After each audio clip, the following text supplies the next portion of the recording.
It's okay. It's okay. Off your mic. It's okay. Off your mic. Chai! Now wow, people wey suppose talk truth to power don off mic. And if we talk, now 500,000 they go sama us, call them hate speech. But fear not, Mayegun don come.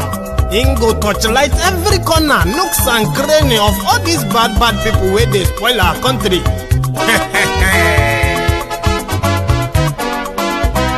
So my people make we loud, oh yo yo.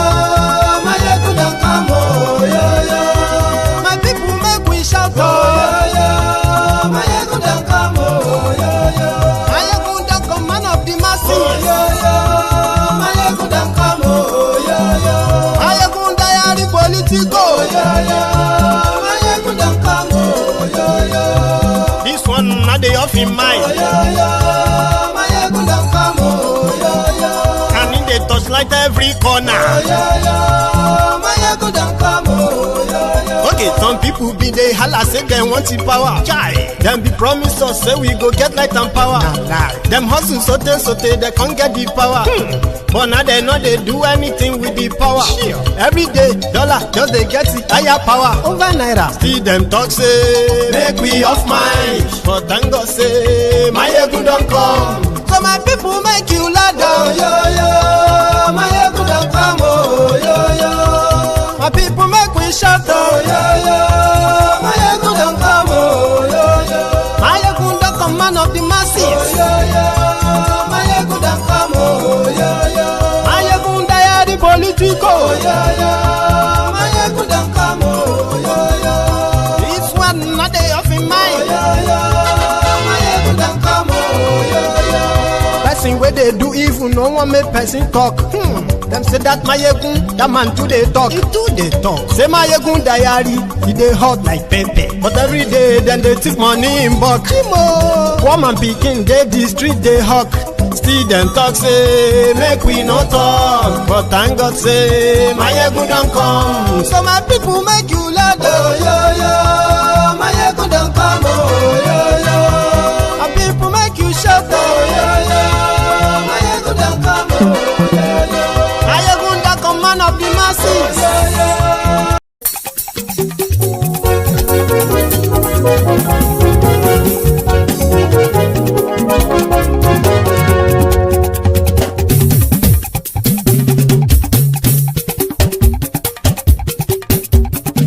Mayegun làwa mọ̀ làmọ̀ tó dòdòdò. Mayegun diary, Mayegun number one. Mayegun làwa mọ̀ làmọ̀ tó dòdòdò. Mayegun diary, Mayegun number one. Mayegun ti dé o, ọ̀rẹ́ ara ìlú. Mayegun diary, Mayegun number one. Lórí Facebook, lórí YouTube. Mayegun diary, Mayegun number one. Gbogbo bó ṣe ń lọ ni Mayegun já wa sí. Mayegun diary, Mayegun number one. Àṣírí ọ̀jẹ̀lú kì í bò níbẹ̀ o. Mayegun diary, Mayegun number one. Bó bá ṣe eré, àní Mayegun máa wí. Mayegun diary, Mayegun number one. Ó sì tún ṣe eré, wàá gbọ́ níbẹ̀ o. Mayegun diary, Mayegun number one. Mayegun diary, diary politico. Mayegun diary, Mayegun number one. Godfatherism kò sí lọ́rọ̀ Mayegun. Mayegun diary, Mayegun number one. Ẹ farabalẹ̀ sẹ́ o kẹgọ́rọ̀ lẹ́nu o. Mayegun diary, Mayegun number one. Àní Mayegun làwa mọ̀ o, làwa mọ̀ tó dòdòdò. Mayegun diary, Mayegun number one.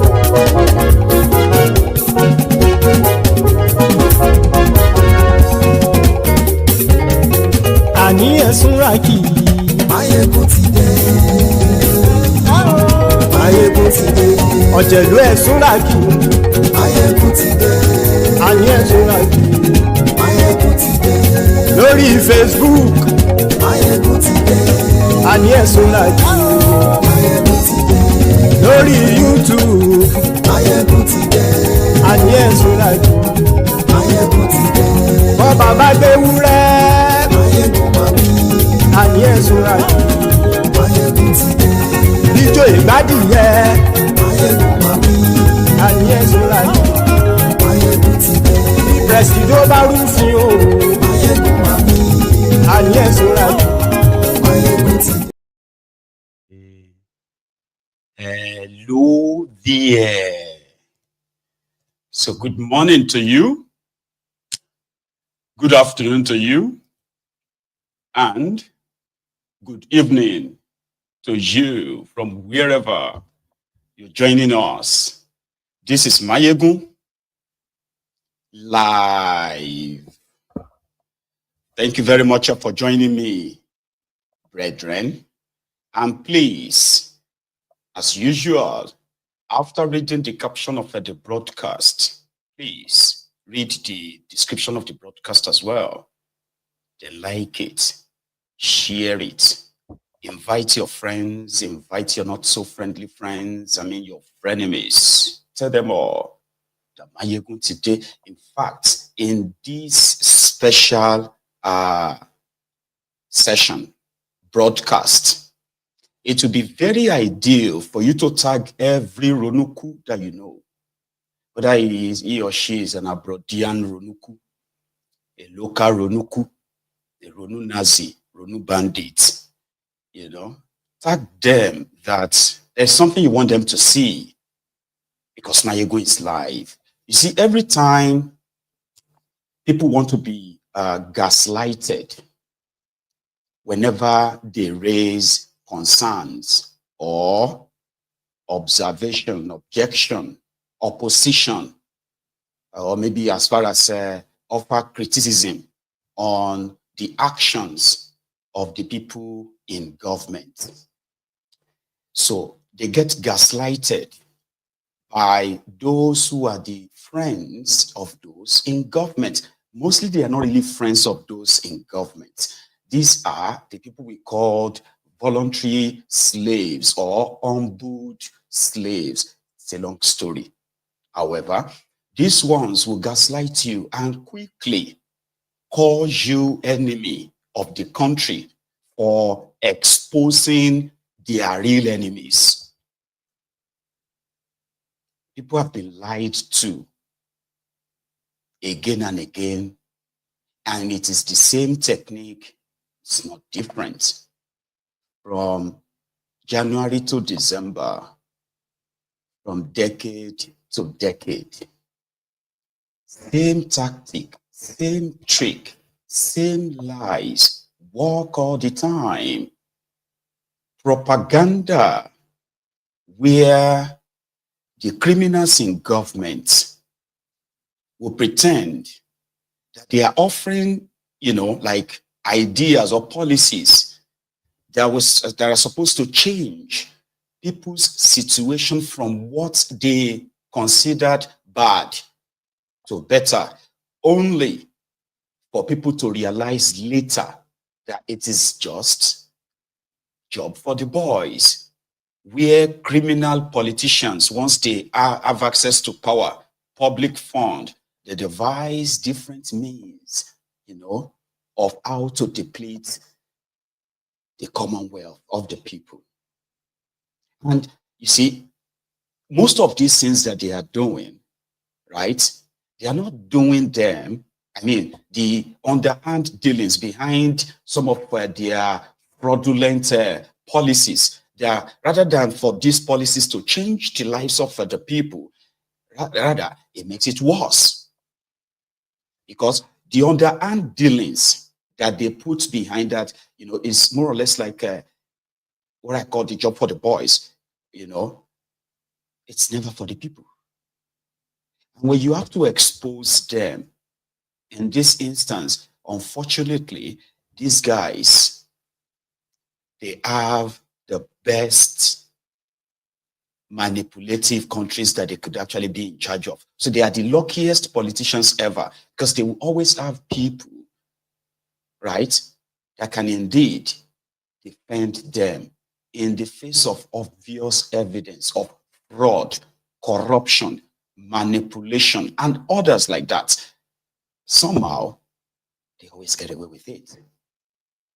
But that won't stop us from reminding those those supporting them, and even those opposing them, by reminding everybody that the consequences of a bad governance is not limited to those who support them.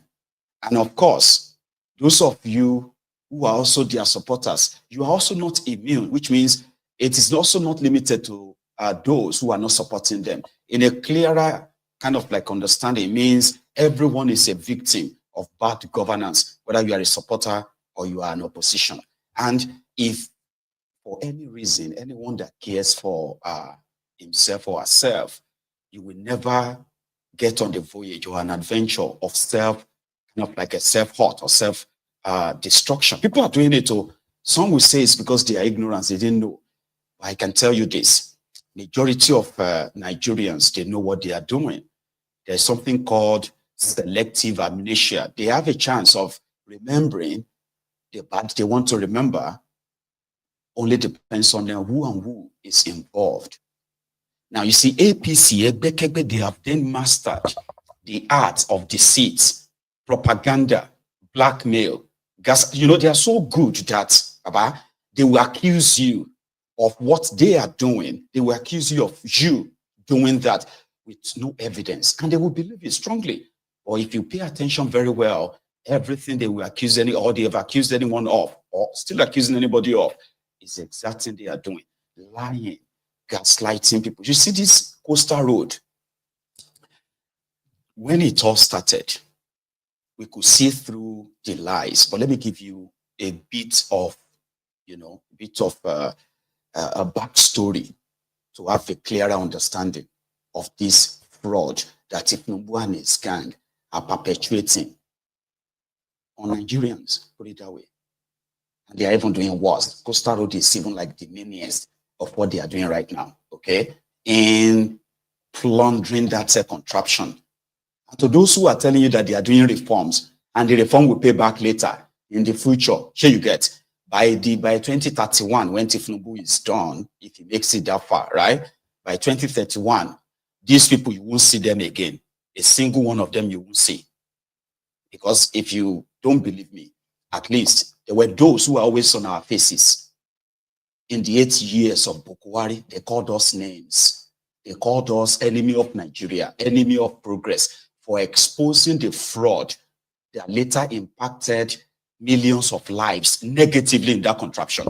And they are on the journey to that again. I mean, they are, in fact, whatever you condemn Bukwari for, thiefnubu and his gang, they are doing the same thing like in 10-fold, if you pay attention.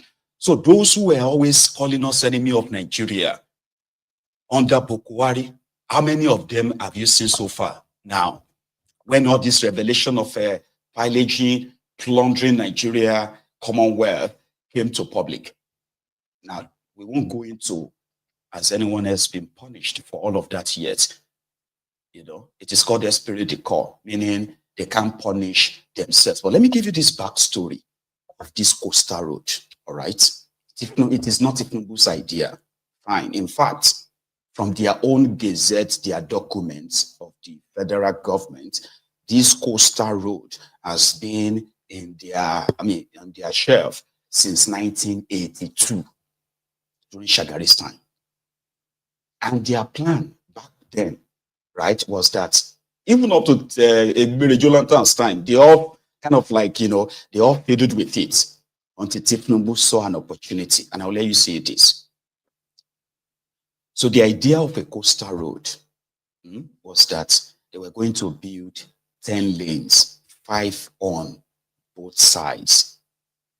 And it will also include over 18 bridges on like 20 or so islands, which by the time you get to Ondo State, from that place on, right, you begin to really start the real construction.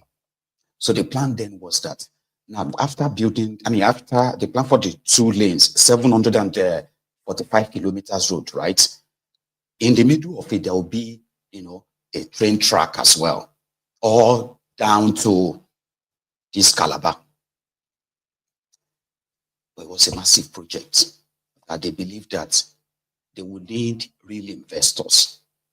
PPP. You know what's called PPP? Public-private partnership.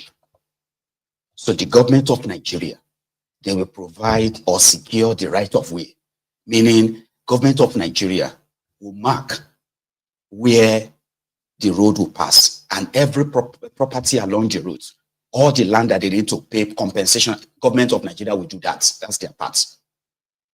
These private companies that will now, private investors that will now have to bring their money, they will need to construct the road all the way from Lagos to, in fact, some said that Lagos was even not part of it. Yeah, some were saying that now. But however, I'll stick to what I already know, which is that it started from Lagos. So the plan then was that these private companies that will construct the road, they will not to recoup their money after the construction. Once they completed the road, standard, verify that everything like constructed to specification, it will now be the time for them to put tolls on the road. It may be 3, it may be 4, depends on how many companies come together to build this 700. You know, it may even be just like a one toll gate. You know, whatever they agreed on, this will be how they will recoup their money. That will be when the road will be opened to the public, and you can drive on it, pay your toll, and this company will take whatever agreed percentage from that money, and they will still pay the rest to Nigeria. It was supposed to be a win-win thing. But somehow they couldn't find any investor to build the road, or they were just not interested, successive governments. Immediately, Tinubu came, and remember, under Bukuwari, Rothiefmi Amaechi already built this their Lekki seaport, because they are already building a new city completely, like far away a bit from Lagos, on that side called Lagos Atlantic City. I'm talking about multi-billion dollars investment. I guess the major investor in that place as well, Shaguri. Yeah, Shaguri. There are Indians, there are Chinese, that all these other others there who have, I'm talking about hundreds, if not thousands of hectares of land, but they are mostly reclaimed from the sea. So to further open up the place that they have already constructed for themselves, right? They needed this road. And they could have done it without all the fanfare that is kind of like connected to this. They could have just built a road to their Lagos Atlantic City. But they have so many plans. Encroachment, land grabbing, and all those other plans they have. But still, it was an opportunity. Let's call it a thiefnubu's legacy project. If somebody says this is going to be my legacy project, right? At least you could do it right. But no, you have to do it thiefnubu's way. Like what they did with, Lagos Lekki Expressway, that they mounted toll gates. That Lekki toll gate was not supposed to be built, right, or functional until the road was completed. Lekki toll gate Lekki Road Expressway was never completed when they started collecting toll. This is the Tinubu style. Did he give room for, public bidding, or people to say, okay, yeah, they are interested in the project. Oh, it's so lucrative. They will make their money back. You know what I mean? Like, as they have been telling you. No, they didn't. Their volume a year, no, that they just, like I said, they just grabbed this document of Coastal Road, dusted it up. No real investigation, no real communication with the people and all that. Nothing. Environmental assessment, whatever it's called, certificate have been an investigation. They didn't do anything. But they claim to have done it because the intention was not to really build any road per se, or complete any road. But when we said it, they said it's because we are enemies of Nigeria. What is the benefit of committing trillions, that is over $12 billion of Nigeria money that Nigeria no get to, right, to a project that you have no plan of completing and not being done the right way? Rather than allow people to bid and Nigeria save some money. You don't have to like give your money. But no, he called Shaguri high-tech. And they announced they have awarded the contract to Shaguri. How? When did the bid? You know that stuff. They insisted that, you know, they are vuvuzelas, they are hallelujah boys. They won't let you say anything. It's because you are the enemy of progress. This coastal road is going to bring progress to Nigeria. It's going to open up. Of course it is going to. If it is completed. I mean, I don't have any power to either make them complete it or not complete it, but the person who has the power is the one we are talking about. They don't have any plan of completing any road. I even placed a wager, I mean, what do you call it, a wager on this. £1,000 that if Tinubu managed to maneuver his way and last till 2031, if he completes 300 kilometers from that this coastal road, right? Or more, give him pass mark. Then I will lose £1,000. It is not because I probably, like some will say, well, it's because you don't want him to do, you don't want him to succeed. Stop gaslighting people. Start looking into what is before you, in front of you. So then they said, okay, construction didn't start until February 2024. That was last year. That we shouldn't say 2 years. No, don't say 2 years. They used 2 years to complete 30 kilometers. But because they know those they are dealing with, right? They need to show them shining things so that they can show up like, oh, we are doing something. Look at it, we are doing something. 1 trillion naira was paid. Hang on, they added extra. 1.4 trillion naira was paid to high-tech, Shaguri. Lagos part of the construction of the 745-kilometer highway, Lagos section, the section is believed to be like the best part. The moment you begin to get to Ondo, and you begin to like go on to Delta, Rivers, on and on like that, then the real construction will start. For 1 trillion naira, ladies and gentlemen, for 15 months. So people will say, why are you commissioning something that is like 4% of the construction? The truth is that there is no 4% construction anywhere. There is no 4% construction anywhere. So let's assume that 15 months takes them to construct and complete 30%. Yeah? How many months? Because that's like 1 year and 3 months. How many years do you think it's going to take them to complete a 745-kilometer road? Also, do not forget, this was supposed to be a 10-lane road. But right now, there is no train track plan. There is no 10-lane. They have reduced it to 6 lanes. And they are sending their vuvuzela enough to go and tell everybody that, oh, it's so beautiful. Of course, 1.4 trillion naira. Do you even understand how much that is?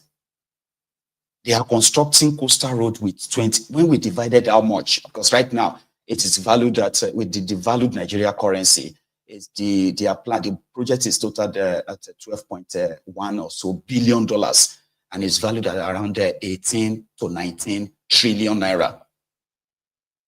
You get that? That's a lot, right?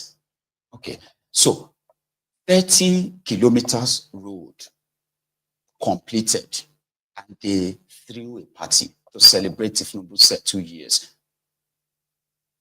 Unfortunately, there is actually no 30 kilometers road. So sit back. You see, the next video you are going to see is currently making rounds on social media, so you probably have seen it. And if you haven't, well, this is your chance. A brother, Segun, was at the supposed venue of 30 kilometers completed road by Tinubu. I mean, I want to believe that it was so bad, right, that they couldn't even take a ride on their supposed 30 kilometers completed session, right? They couldn't even take a ride. So they mounted a tent at the, at the tail end of the beginning of the road, praised themselves, showed themselves some videos of what they have done and all that, and everybody clapped, praised themselves, and they left. They didn't even take a ride on it. Maybe if they took a ride, maybe if thiefnubu, even if he's kind of doing a favor for his friend, Shaguri, at least he should do the job. Many of you will remember this. If you are in the UK during the COVID time, there was this scandal. All right, it was this scandal of I think 10 billion pounds or something. It was a contract, okay, awarded to Boris Johnson's brother or a family member. His company got the contract to supply us face masks and a few other things like that at the, during the heat of COVID. So after the COVID and the investigation about, what they did during the COVID lockdown and other where they were partying, then a lot of things came out. But guess what? His brother inflated the cost of the supposed mask. But at the time, he was presented to be the only one who could source for that mask at the time, or a particular mask. Billions of pounds contract was awarded to him, but he did the job. They couldn't try him for any crime other than, he used his influence of his brother to get that, wherever you say. And the guy himself also is recorded to be one of the biggest financiers of their party. But he did the job. So if thiefnubu paid 1.4 trillion to Shaguri, then if this is what they have done with that, I don't know what to say, but watch this. Objective Media is spelled as Objective Media. They went there to do this, at least to show us our coastal road. You all saw the video of the commissioning. They said 30 kilometers. First of all, I expected that the president would be on the road alongside the minister. So be driving along the kilometer stretch, they said they have completed, at least to give people confidence. But instead, what I saw was that they all boxed themselves in a conference room and they were impressing themselves by showing drone footage of whatever they said they have done at the projector screen.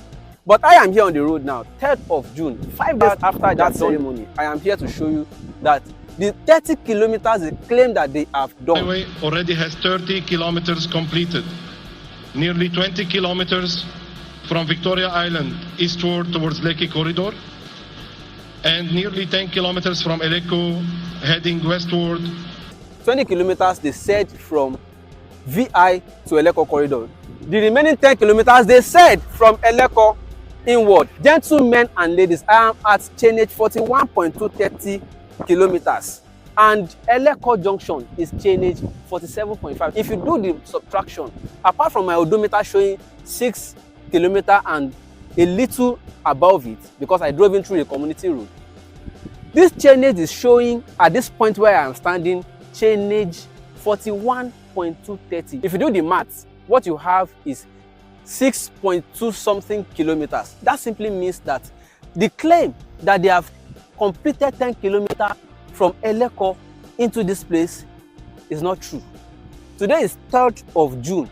You can come in tomorrow, 4th of June, come and do your own. And by the way, did they just do the commissioning in order to give us that impression and everybody disappears? Because I can't even see the paver again. Have they stopped work? So in case you are thinking, oh, they have done 30 kilometers, I want to drive from VI, I want to go to Eleko. They are not together, oh. They are disjointed like different pieces. Some kilometers here, some kilometers here. That's what they did. You are coming from Eleko, you just reach this point. Chaka, middle of nowhere. Point 2 that I expected us to be discussing is that they have said that by December, they are going to be tolling this road. And they are projecting around 3K per vehicle. We do not know for certain yet how many tolling points are going to be between VI and Eleko. If there are 2, that simply means 6,000 from VI to Eleko. And if you are going back another 6,000, that's 12,000 naira.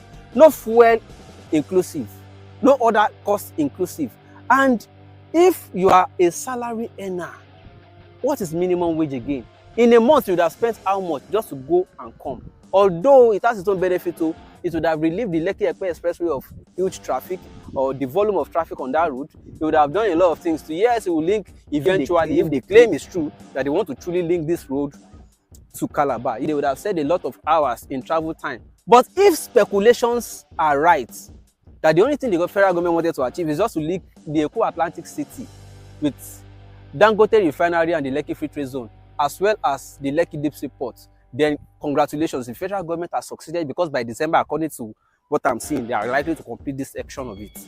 Then congratulations. But we are going to continue to monitor afterwards to be sure that this is actually going to reach Calabar. Another point I expected us to be discussing is what are the costs in real sense of it that this road is to Nigerians. First of all, do you know that this is not the original alignment of the road?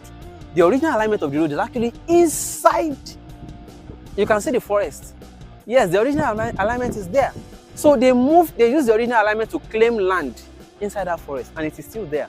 And they realigned the road to this place. Do you know how many people, estate investors, who bought land here, including homeowners, those whose retirement savings were used to buy portions of land here, that they have to move? They were swept completely off.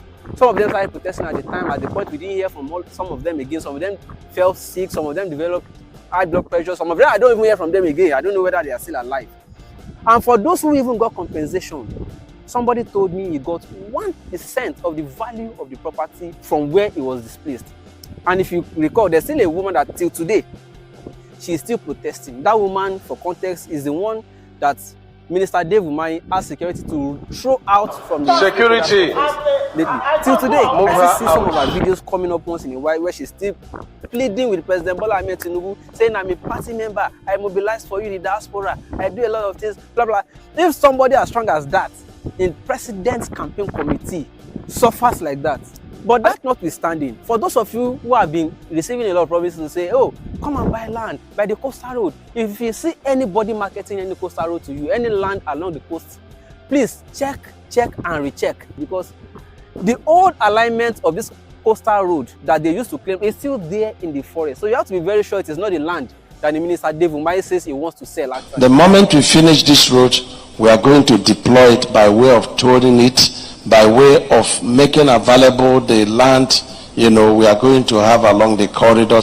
By my speculation, they are going to be selling to banks, filling stations, hotels, and other service outlets because of security risk along such highway. I want to hope that there will be sufficient number of police stations as well as military barracks in order to be able to give people some safety and confidence. And lastly, I want to ask, why is it that lately all the roads that they are constructing in this country, there will be no shoulder? Like no lay-by, nowhere to park, no vehicle. So are you simply saying that from Lagos to Calabar, somebody's road, a vehicle must not develop fault or even break down? Or you must not even slow down to say you want to receive a call? Because these are just three lanes on both sides. So I see no reason why we are not discussing all of this important, or are they not important? Because I see what you are discussing is, oh, the president should have greeted the governor. He should not have snubbed him. Oh, when these people get back into their private, they'll be laughing at what you are discussing because they have completely distracted you from all of the points I suppose. Even me, I've not exhausted all the important topics about this room. Though at the end of the day, it is still going to be beneficial to people because, for instance, those who have maybe 20 plots and they took 15 plots for the road, your remaining 5 plots, whatever you use it to do, will still be of value. In fact, it will have increased the value. So to an extent, you can discuss that it's going to open up this place, it's going to increase businesses, economy is going to sprout, and a lot of things are going. Yes, overall, it's a laudable project, but we have to be discussing other impact it is going to have. Was there even a proper environmental impact assessment, and where are the reports? I'm just trying to avoid the anyhowness of things in this country, but it is what it is. We all must not even stop after the commissioning. We must all continue to torchlight, to probe, to ask questions, to screen. Are they, for instance, right now, where are the pavers? Did they just commission and disappear? I expected that after the commissioning, they should continue. This is just 6.27 kilometers from Eleko. It's not up to the 10 kilometers they claim. And the pavers are nowhere to be found. They've disappeared. Let us focus on the real issues and discuss important subjects around every topic they throw at us. Instead of, oh, the president should have greeted the governor. He didn't greet him well. That was a snub, a whole governor. Your mouth like a poor. You all saw the video of the commission. Segun. And for the record, right, he's a great guy. it does contents like that, a lot of it. You know what I mean? Like if you want to see the inland, the happenings, the infrastructures. I'm talking about like from the rural communities and all that. You can go onto his YouTube channel. All right, you'll see a lot. Of that from there. You know, sometimes I have to be so thankful, right, to people like Objective Media. So if you are looking for him on YouTube, on Facebook, just search for Objects. Sorry, first like Object TV. That is a OBJE CTV, Object TV, like that. Media. You see a lot of his work in that area. You want to know more? Trust me, you'll come back and tell me. I have to be so grateful to people like that, including those who have this gene of journalism in them. I mean, just capture something for the moment because you are within the vicinity, or intentionally beam such lights on just any wrong in the society, calling the attention of people to that and getting it maybe sorted. I give it to people like that because Nigeria media, I don't understand. Like they have all these big media houses, channels, Arise, I don't know why they couldn't dedicate a segment in their media, because they pay people, I think they pay them good money to be investigative journalists, those who are going to go in and bring out the real news, not just what the criminals in government tells the press release, and all other mundane things. Coastal Road.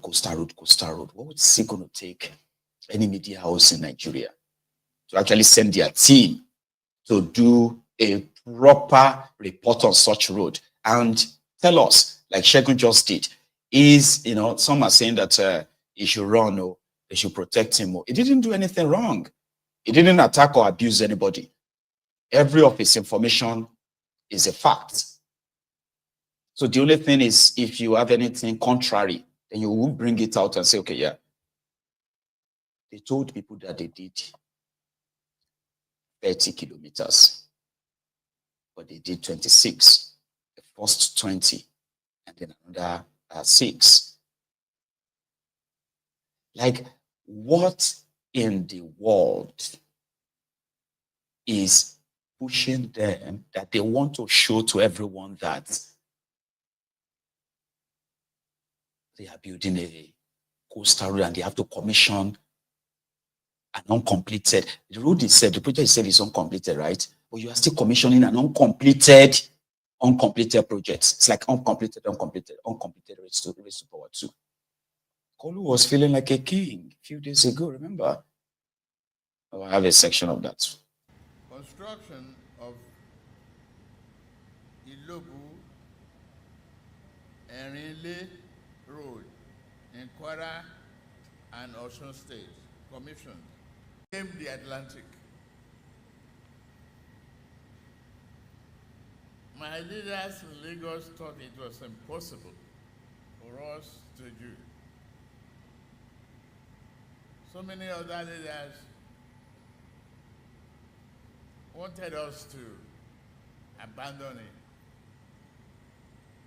And federal government rejected the idea that they would take responsibility. Then, I said, we will do it, and we will succeed with it. Today, a disaster greater than tsunami that will have consumed Victoria Island and Ikoyi is now a statement of fortune. Thank you, Roland. I appreciate you.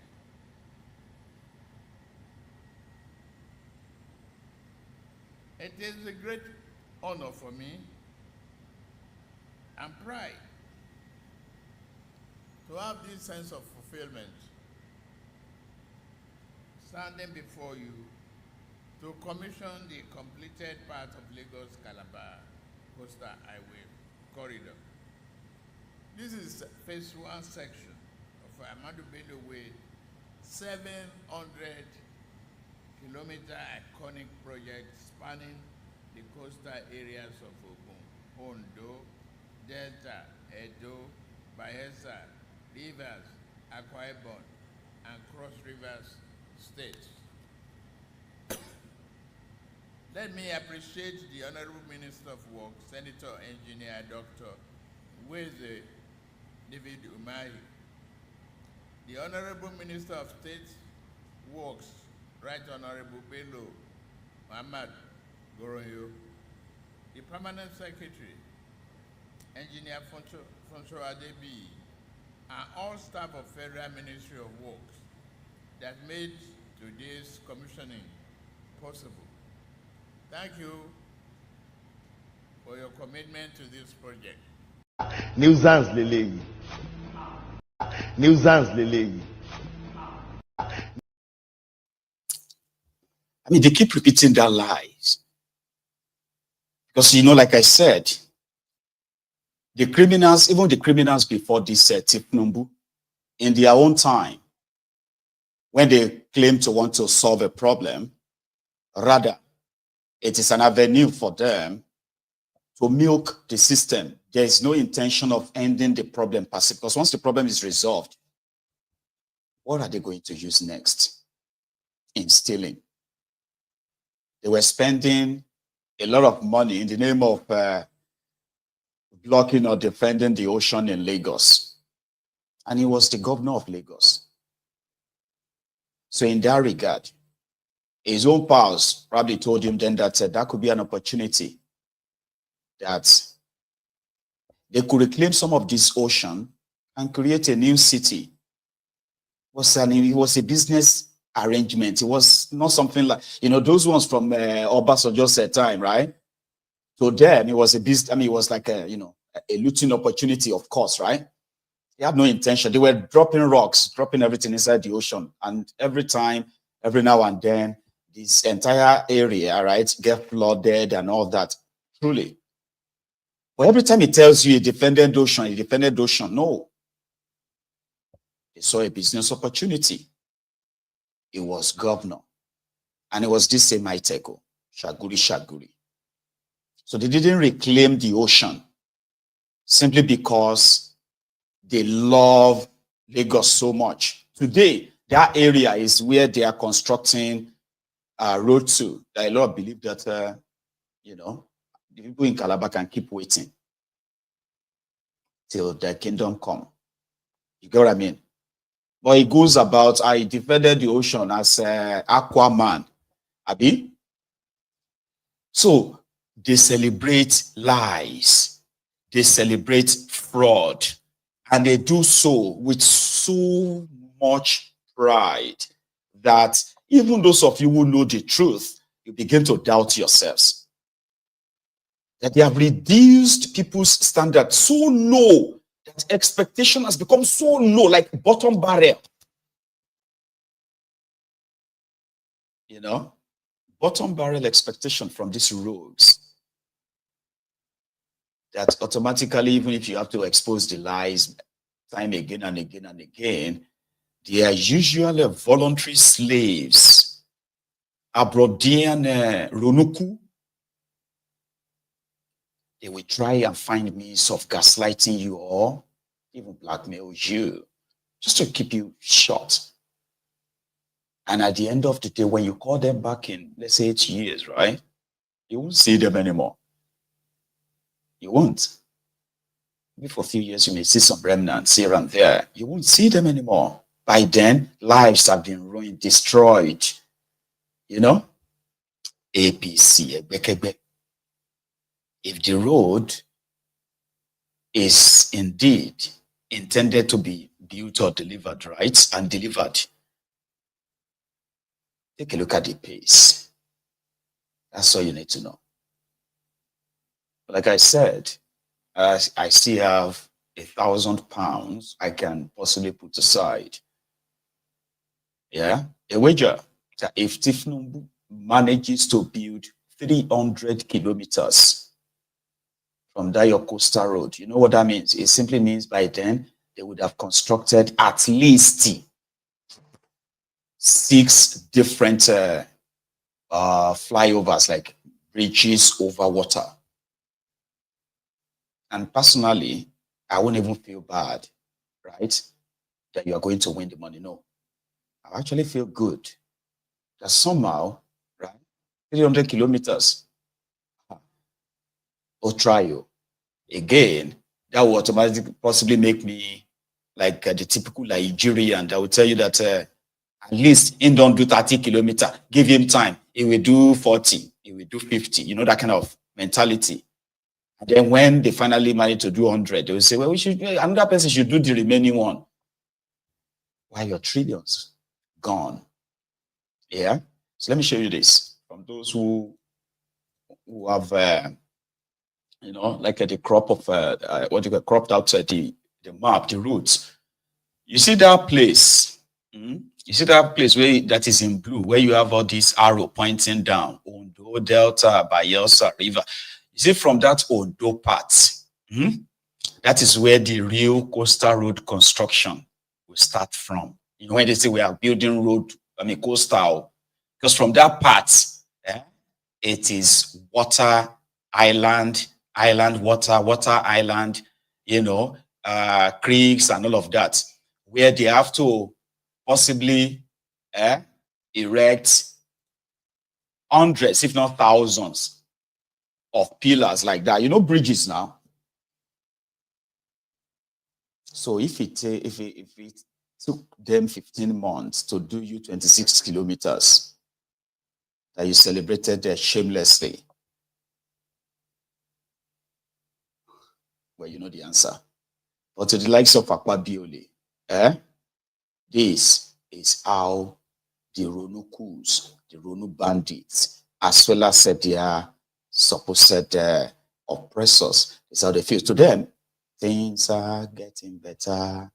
Akwabiole, things are getting better. Remember? Things are getting better for Nigeria. Things are getting better. For Asiwaju is on the throne. Things are getting better. Things are getting better. Things are getting better. Mr. President, things are getting better.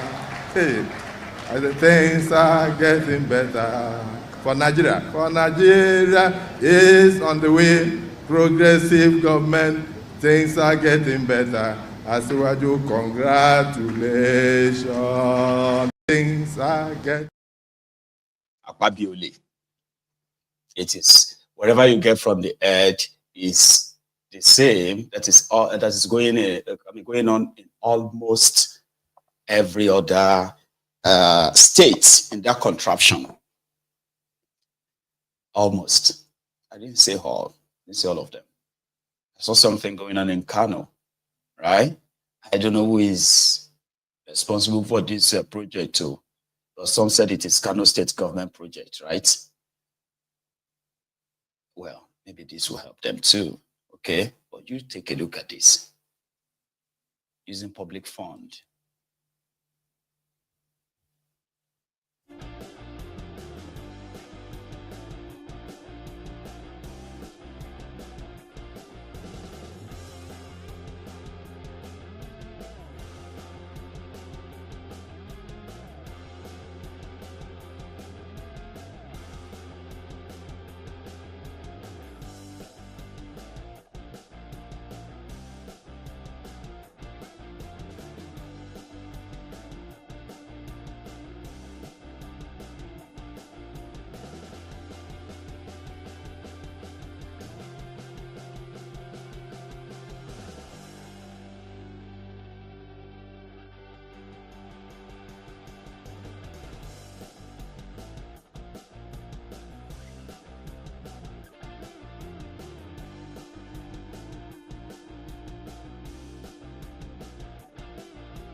substandard products. They've used the substandard materials, right, to make this, this ring drainage or ring covert, right? Now, somebody got the contract, okay? And at the end of the day, they're going to cover it up, like they have already turned the broken ones into, like, rubbles that they could use to fill up the open drainage there, right? So in another 6 months, a big rain is going to, or let's say even like in another few days, a big rain can fall, and boom, newly constructed drainage washed off by rain. The contract will be re-awarded. Guess what? To the same guy that did the first one. And it goes on and on and on and on like that. They will never treat their own personal businesses the way they are treating Nigeria resources. So if you are looking for the enemies of that place, there are no other enemies than your criminal political leaders, as well as their friends. Yeah, because they are not acting alone. They have their partners. But you, who is a victim of all of this, probably don't even know that, or didn't say it that way, right?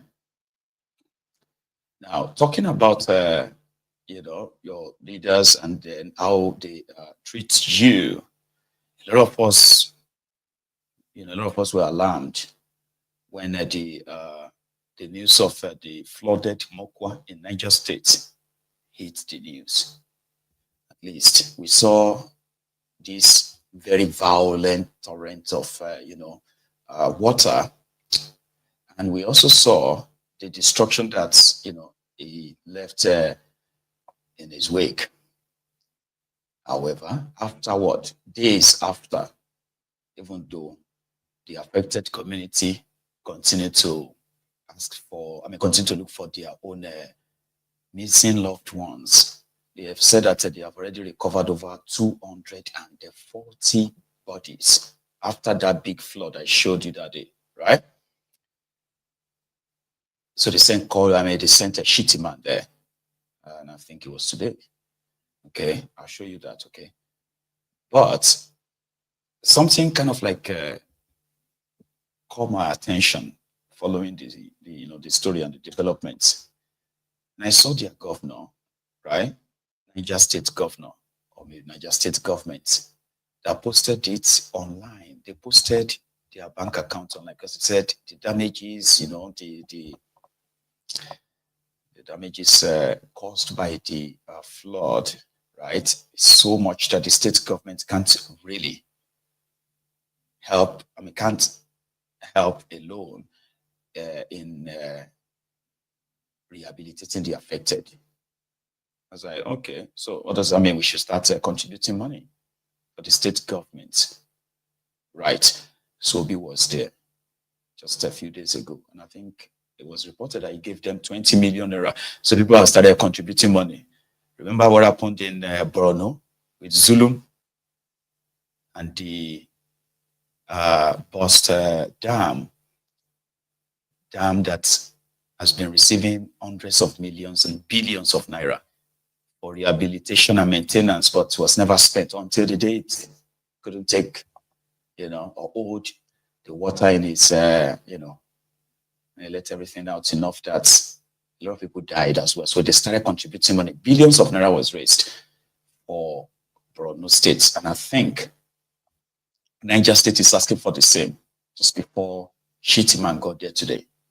Obi was there. He represented good self and the good people of Niger State on the devastating effect of the flood that claimed several lives. We felt that we have to do so physically.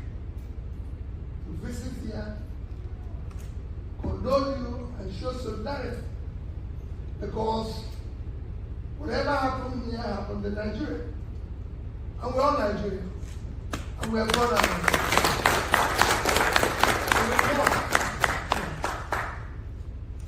and by extension, everybody knows that I speak about Niger State probably every month. It's one state I still maintain and believe that we have to change Nigeria.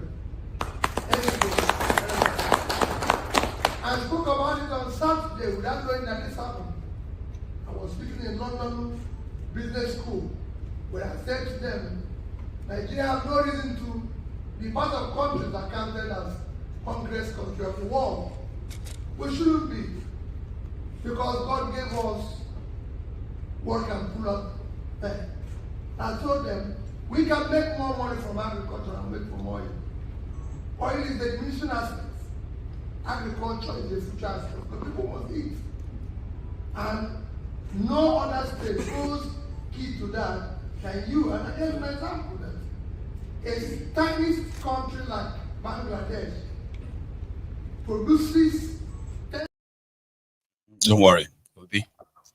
Most of those people you are talking to don't give a rat's for you. Well, a rat's about you, but it was there, so he gave them 20 million.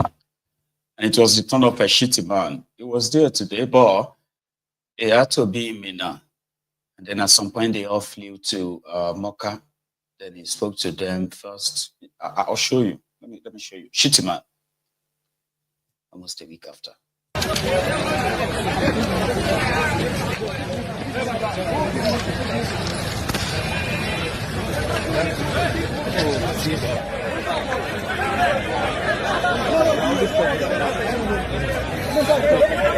Chief.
Railway line in the area.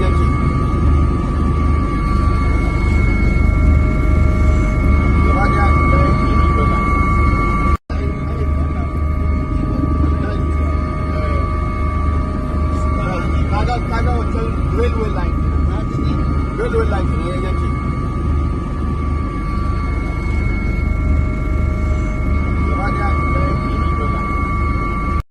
The president was personally distressed by what happened in Mokwa,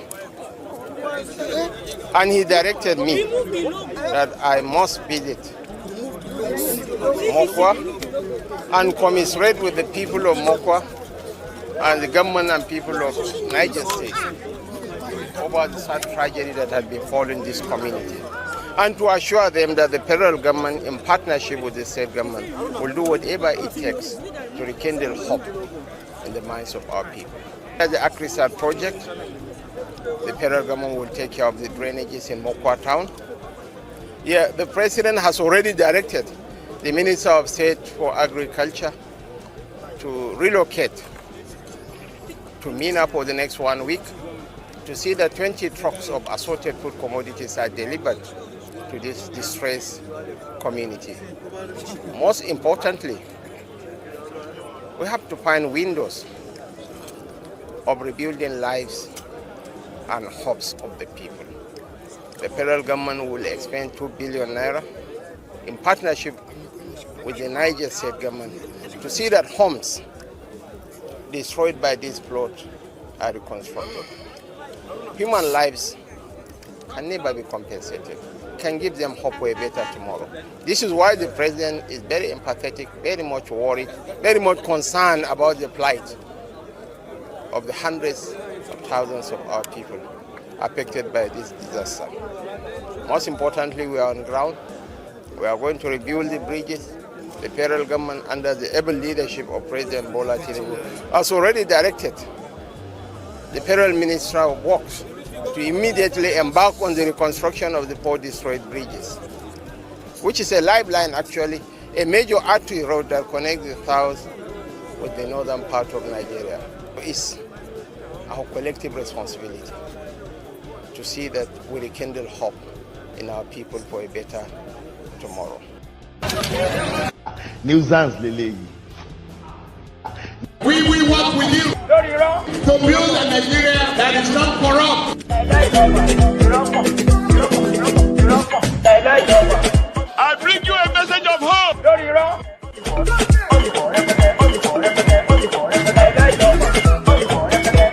We are going to spend a lot of resources on education. People of Mokwa, they are coming to rebuild your bridges and the road. Tinubu has told them to give you 2 billion. Lori Iro. When I say Lori Iro, it is Lori Iro. But you'll find out later. All right? You need to understand how to understand APC. Egbe. You get what I mean? Stop being caught unaware. And then you're like, I was only trying to give them the benefit of the doubt. APC. You're strong, gone.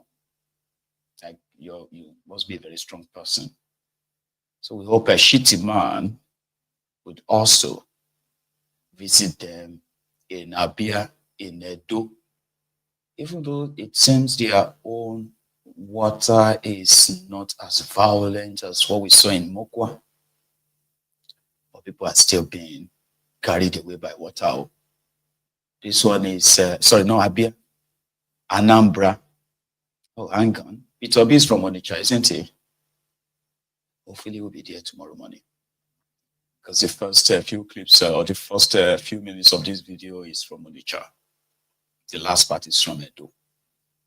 Still about this torrential rain everywhere, exposing the much known deficit, the deficit of infrastructure in that place.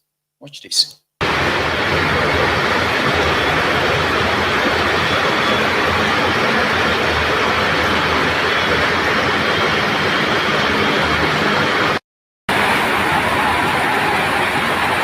Open and the area, like you even near Juba.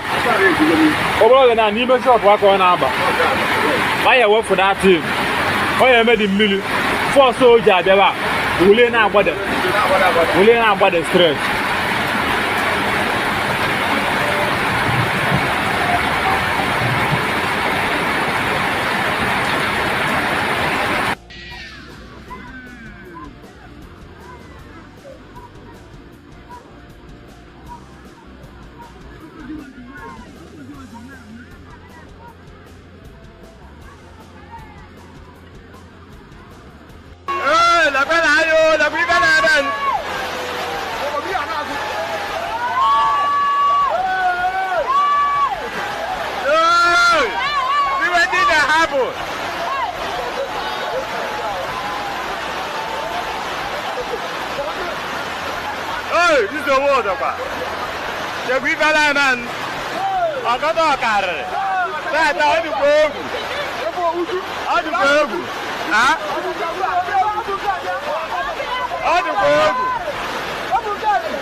It was that massive. There is no report of any loss of life or what have you, like what we saw in Mokwa. Or somewhere in Ogun State, still on this rain. I don't know. Like it seems like Nigeria. I don't know if it's all part of Nigeria or some part of Nigeria, but it seems the larger part have been experiencing this massive torrential rain across the place. That even windy one, of course, in Abeokuta, a mast fell over a house. I'm talking about a house where they had people in also overnight, right? No.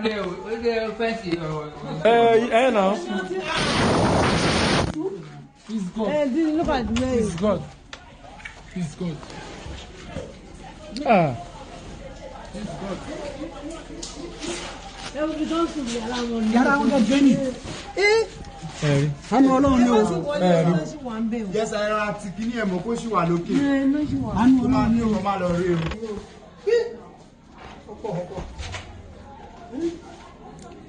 Kota wo.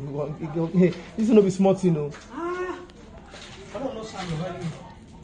Wàláhì àánú Ọlọ́run gidi lọ́jọ́.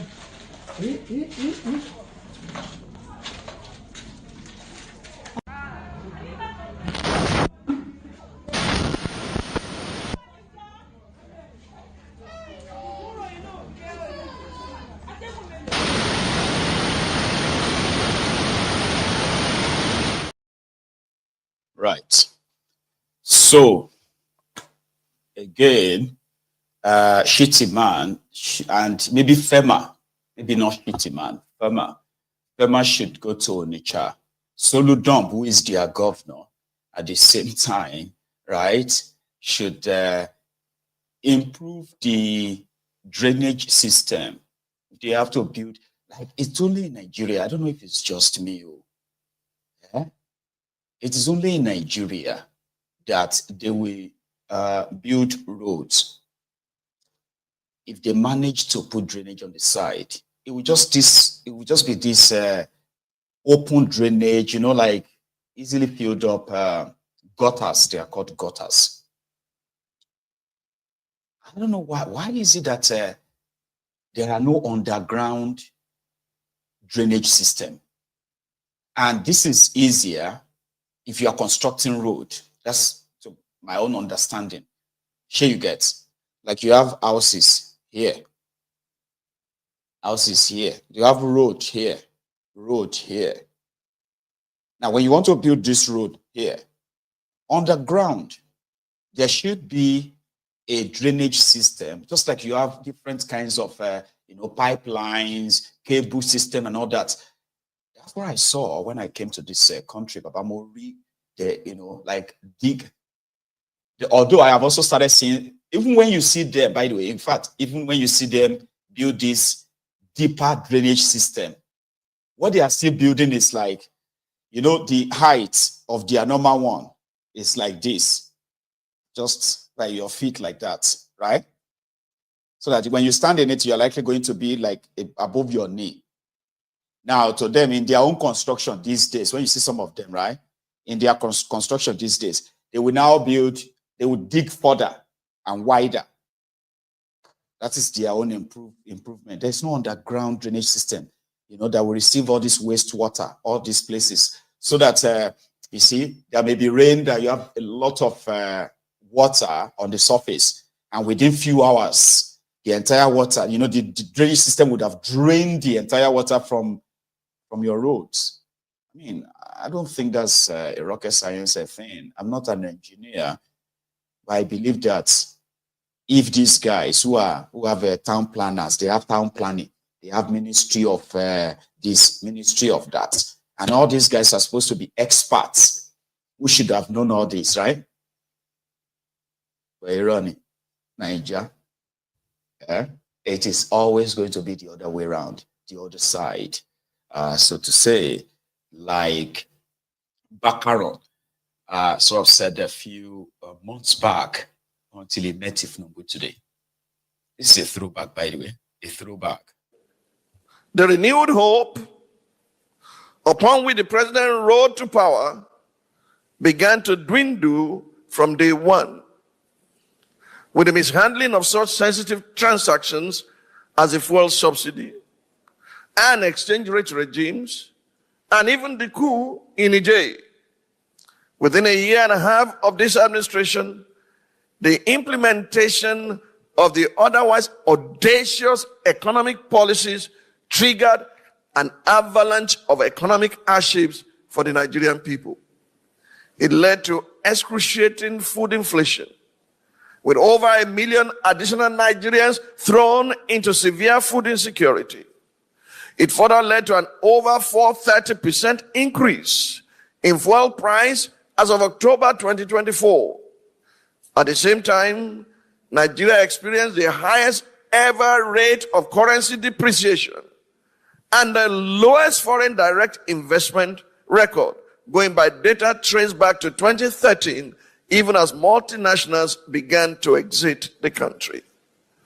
To capture in data the despondency experienced by Nigerians as a result of the reforms, my attention was drawn to the misery index, which is the sum of unemployment and inflation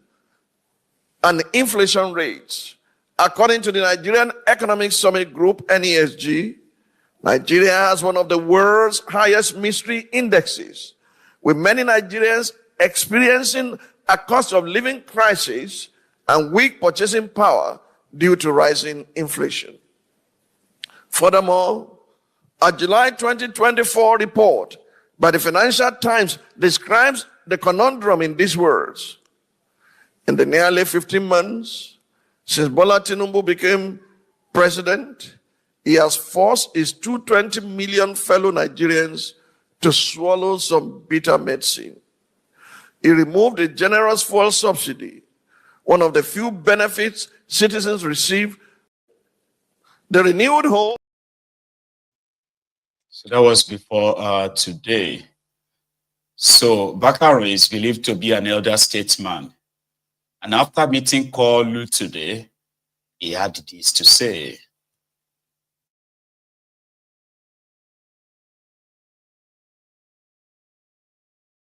What specifically are those things you have reservations about?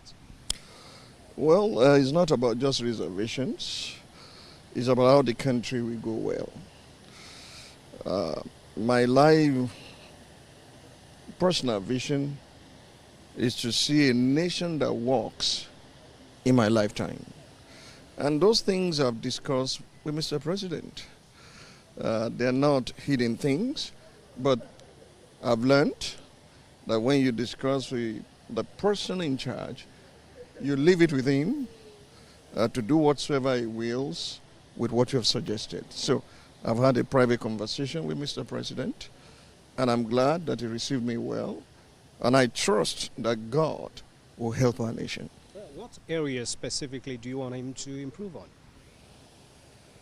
I've just told you what transpired in my discussion with him stays with me. Sir, we have you in the country as one of those who speak truth to power, and you have demonstrated that recently, expressing your views about the administration. What specifically are those things you have reservations about? Well, it's not about just reservations. It's about how the country will go well. My life, personal vision is to see a nation that works in my lifetime. And those things I've discussed with Mr. President. They're not hidden things, but I've learned that when you discuss with the person in charge, you leave it with him to do whatsoever he wills with what you have suggested. So I've had a private conversation with Mr. President, and I'm glad that he received me well, and I trust that God will help our nation. What areas specifically do you want him to improve on? I've just told you what transpired in my discussion with him stays with me and with him. God guiding him and giving him wisdom will help this nation not to slide or go down the drain, but to bounce back so that he can leave a mark that cannot be erased. Okay. So now, what do you like to see in the next 2 years of this administration? Well, I like to see a peaceful nation. I like to see Nigerians being their brother's keeper. I like to see good collaboration between the best of the North and the best of the South to steer Nigeria in the right direction. I like to see predictable progress in our nation. We have danced around some subjects for too long a time. It's time to take concrete action to ensure that the mercies of our country do not live in abject poverty. That's all. We are a poor nation. The ban coal will follow.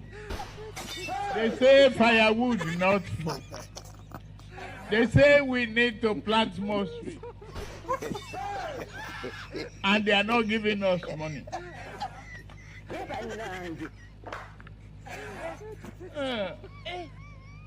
We need to open our eyes, shine it, and tell the West,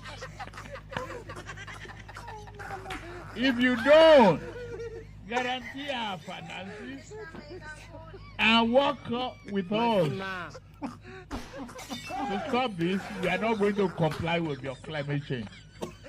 They'll do it.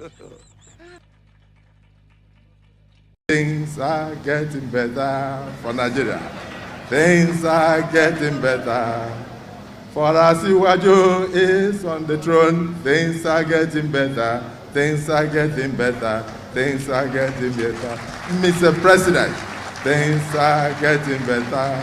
Hey, I said, things are getting better for Nigeria. For Nigeria is on the way. Progressive government.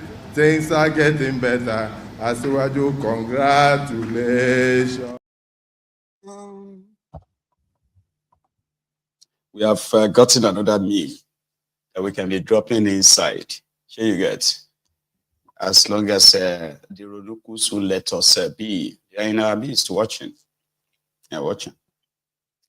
When I shared the video of their fake Coastal Road on Mayegun's diary Politico, some of the Ronuku started tagging themselves because it was like,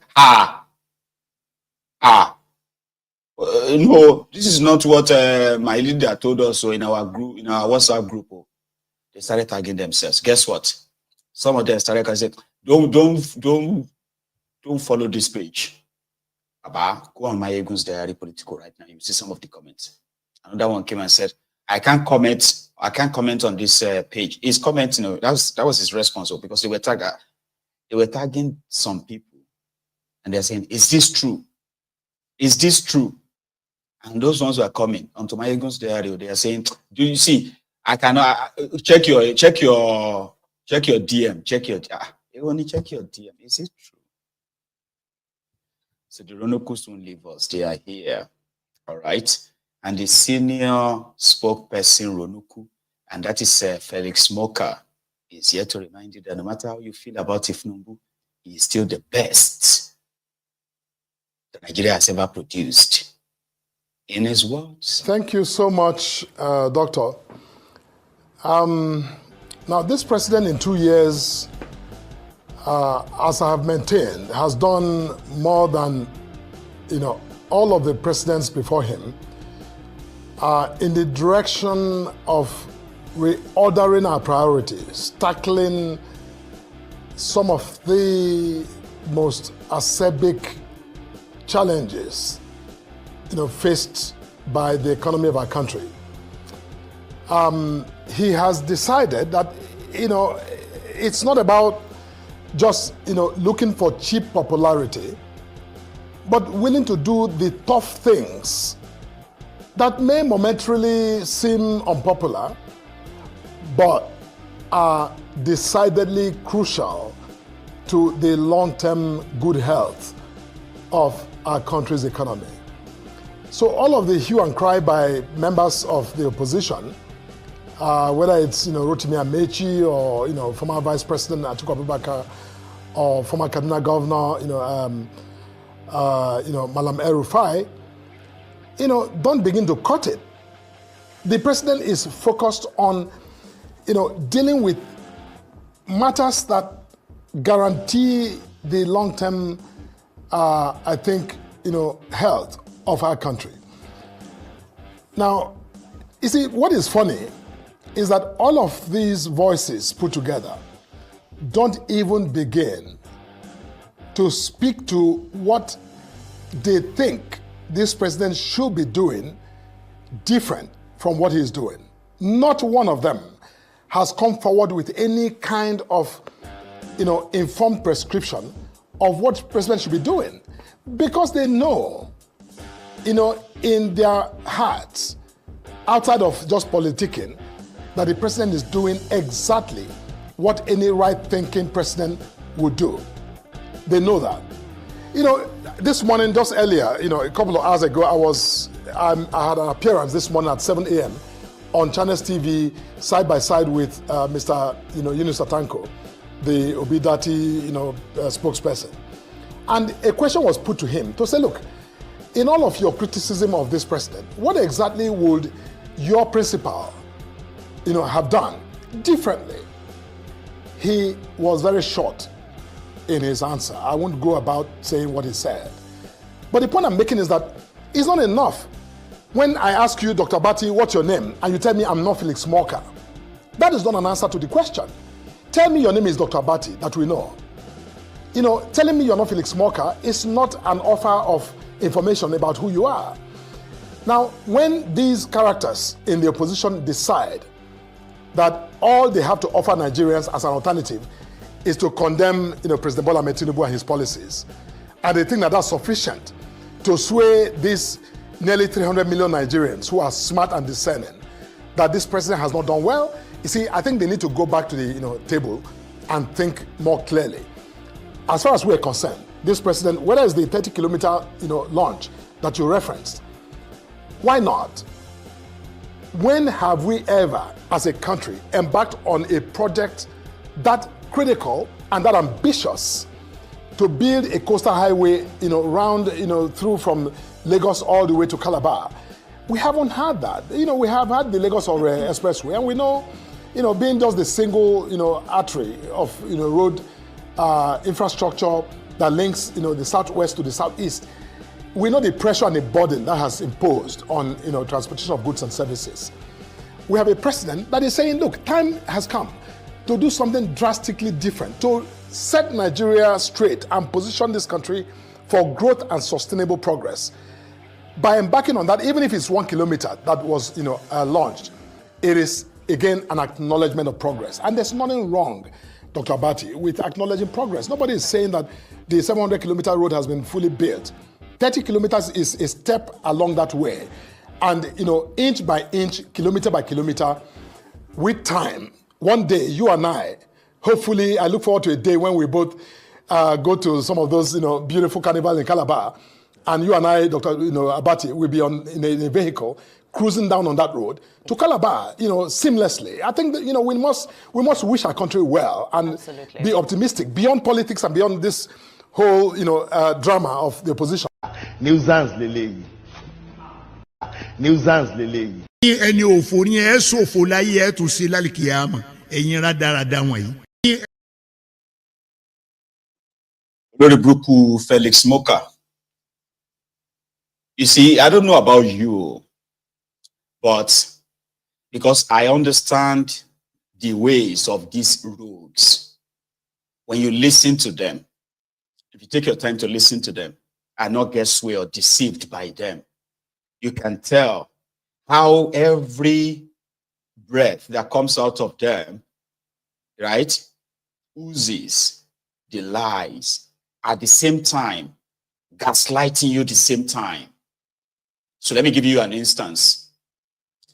He was talking there, right? He said, Tinubu took some hard decisions, tough decisions. They keep saying that. Hard decisions, tough decisions that you are going to see later. All these reforms, you're going to see it later. It's stopped now, but you're going to feel it later. Lies. Then he got to a stage and he said, even if it's 1 kilometer that is commissioned, right? Even if it's one, it's a sign of progress. After paying out 1.4 trillion naira, 15 months after construction started, the sign of progress to somebody like that they want you to accept. That's the standard. So, people are complaining about 30 kilometers. Even if it's 1 kilometer, it's progress. You see some other idiots, Lori Brukus there, they will say, it's true. That's true, Jare. No, don't mind them. Don't mind them. They won't do anything. Which one have they built? Imagine somebody, if that person is not actually like mad, like, you know, like insane, countering you to really, he wants to defend the thiefnubu. And you are talking about coastal, and then he will say, which one have you built? And so now go just they thought to condemn. So I should build coastal road. And to defend the rogues who are robbing you openly. That's even if you think you are that valuable to be robbed. Anyway, so robbing you openly. And being questioned, being held responsible for their own action. Suddenly it's me. Which one have I built? Which one have you built?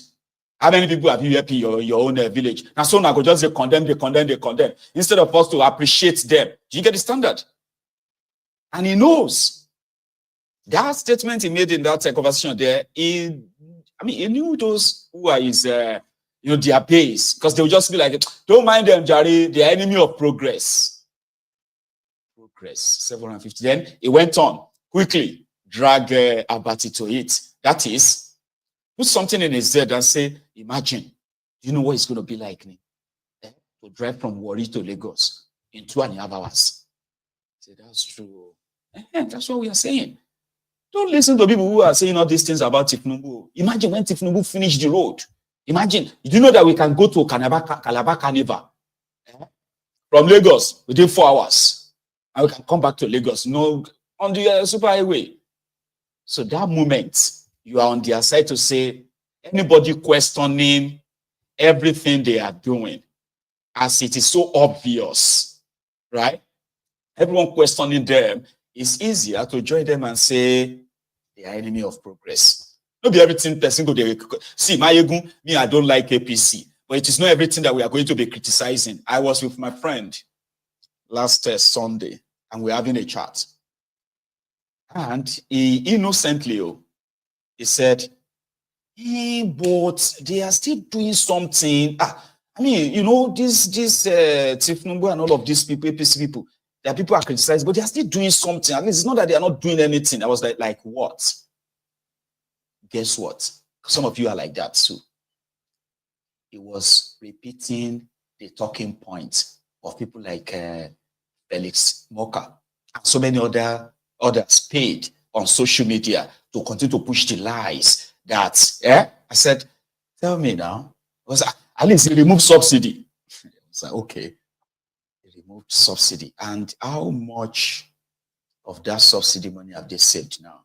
I don't know, but I shall know that, they are supposed to have removed the subsidy long time ago. They didn't remove the subsidy. And I was like, okay, guess what the next thing they said they are doing? Coastal Road. Do you know what my friend said? It's like me, I don't really like them. I don't believe in them. But at least we can see that. Take a look at the Coastal Road, for example. If they finish that road, even you see, if they finish that road, are you saying that road is not going to, do you know the progress it's going to bring? Do you know the development it's going to bring? Do you I was like, right, okay, right. But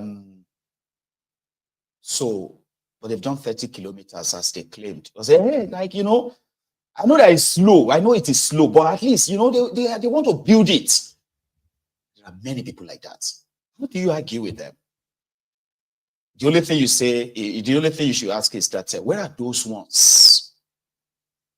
They were also trolling you on social media, asking, who is your papa? Who be your father? Who be your this and that? In defense of Bukwari then. Where are they now? Gone. If you like, some of them, by the way, some of them have now turned to these Ronukus.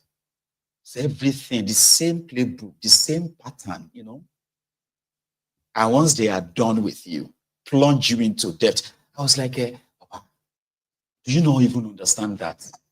Apart from setting up a shop to dupe people, rob the country, use the country to take loans that will be stolen, that if you manage to, wherever they manage to complete anything at all, you put whatever they say they have done beside the money they committed to it, you know, you probably will just have to kind of like compensate yourself with, well, you know what, at least they did this one, so we'll just take that one like that. Forget about the money. Here you get. Oh, you should trust me. I don't want to bore you with what I told my friend about the coastal road. You know me now. It got to a stage. It was, you know me. I would rather let you speak. There's nothing. There's no reason to argue. You know, I have a way of asking the right question from somebody who is ignorantly defending these rogues. Here you get. But he's innocent. I kind of have to give that to him. Like, he's innocent. When I say he's innocent, I mean he's among those who don't really have, you know, deeper understanding of the corrupt political system of Nigeria. To them, they are just like, you know, crowd, sort of like a follower. So those are the kind of people that prompted us to remind them of the danger of what they are ignorantly supporting, even if you are living abroad. Do you understand? I've had many who traveled to Nigeria and came back and said, oh, man, if you see the airport, but they are lying. For some reason, they have seen improvement. And what they call improvements in Nigeria is when they award billions of contracts and they'll bring some shiny stuff to the space. Here you get now, like for a few days, everybody who traveled around that will see it and say, oh man, this one is nice. Oh my God, the airport, the AC is working. Is working. Like all those things will make them feel like, oh, it's better than what it used to be. Do you get it now? Like people just take whatever is given to them simply because, you know, the standard is so low. And there are people who do that innocently. But there are also people who are so cunning, fraudulent, right, that they know the truth, but rather they will peddle the lies. Because somebody pays the bill too. You know, Coastal Road. We'll leave them for now for Coastal Road, okay? And those ones who believe that thiefnubu is the best president you've ever had in 2 years. Rothiefmi Amaechi has responded to Werey Wike's response to his own first shot. You know, Rothiefmi Amaechi is a member of the coalition. The coalition talking or planning to get rid of thiefnubu and save you from thiefnubu. Now, in his response, he agreed that he is one of the lucky ones that got the opportunity to be in a position of power. And according to him, he did so well. And for somebody like Werey Wike, right, to want to, you know what, let him say it himself. Rothiefmi Amaechi will be my Judas Iscariot, ladies and gentlemen. It's not because I'm the best. I had the opportunity, I utilized the opportunity. So when the opportunity came for me to be the Speaker of the Parliament, and I spoke, he felt I was important, I became the Speaker. Okay, I utilized the opportunity and I became the Speaker. The problem is not when you get the opportunity. The problem is what do you do with the opportunity? And God knows that I was one of the best speakers that this country had produced at that material time. I don't know what's happening now. Maybe there are better speakers than I was. But at that time, nobody would deny me the fact that I performed my duty as Speaker, that I was elected to become the chairman of the Speakers Forum. Since I left as chairman of Speakers Forum, I wonder if that Speakers Forum is still in existence.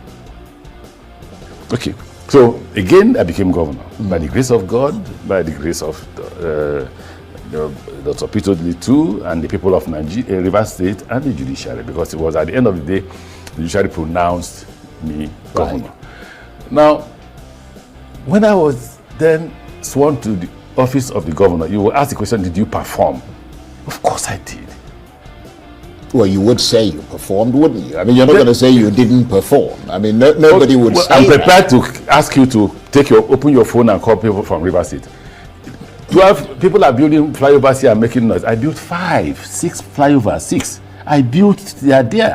And I didn't make noise. I didn't call president to come and commission. I didn't make noise. I built primary schools. Let any other governor who has built primary schools come forward in River State. I built secondary schools that people were calling universities. Two children per room. Two children per room in those schools. And I got an agency in India to come and manage those schools. So they brought science teachers from India and arts teachers from Nigeria. And what's happened to them now? Abandoned, vandalized. That must break your heart. No, that's why I don't go to River State, because it gives you mental disorder. Now, within that period, we tried to build a new city. We had finished with 24-hour power supply. It was abandoned and vandalized. So I'm not one that, you see, don't give me an assignment, I will deliver. Okay, let's go to ministerial appointment. I began and completed the railway from Lagos to Ibadan. I began and completed the Lekki Deep Sea Port. Completed from beginning. And got it completed by the time I left office. Go to Kano, that's an inland dry port in Kano that I completed. And I told the owner of the inland dry port, you must build a primary and secondary school here to enable these children that run after us when we come, go to school free of charge. And he did that. I commenced the construction of Kano-Kaduna. I completed Kaduna to Abuja, which was started by President Goodluck Jonathan. I started the Kano-Maradi Railway, and it's going on. So don't give me an assignment, because I will discharge it responsibly. I won't go about abusing people, talking. Maturity. Let me tell you what my second son tells me. We usually have conversations as a family. If you do something that, because currently the current politicians are not ashamed. They don't bother by their name. They don't bother by their character. Now, if you do anything that is wrong, know what my second son will tell me. Dad, you're not the only Amaechi. I am too. So that's a good point. Yeah, if you do something that rubs off on the name Amaechi, then it affects all of us. Absolutely. But if you do something against your Rotimi, I don't mind that. But unfortunately, you are not just Rotimi. You are Rotimi Amaechi, and there are so many of us who bear the name Amaechi. That's a very, you got a wise kid. Oh, not just him. So for that reason, every member of my family is taught how to behave so that I don't mess up the name Amaechi. And of course, you are preeminent. Most people don't care about their name. They don't care about their character. I wonder whether they don't think their children should be ashamed of themselves. He has no job.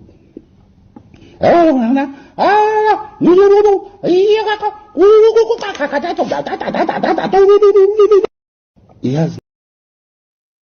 So he also said that, just in case if you didn't understand that part, so he also said he won't be responding to children, all right? So he built flyover, 6 of them, he said. He built school, 2 students per room.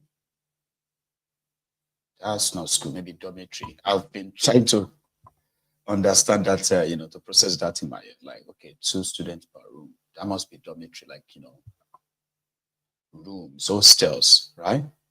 Because you can't have 2 students per room. So he brought Indian science teachers. He built new city, he said, right? When he was Rivers governor. And Werey Wike came and abandoned all of them. That's understandable, all right? Then he went on to list what he also did with the opportunity. According to him, he was listing his own opportunity. Because Werey Wike said, what did he do with all of that opportunity, all right?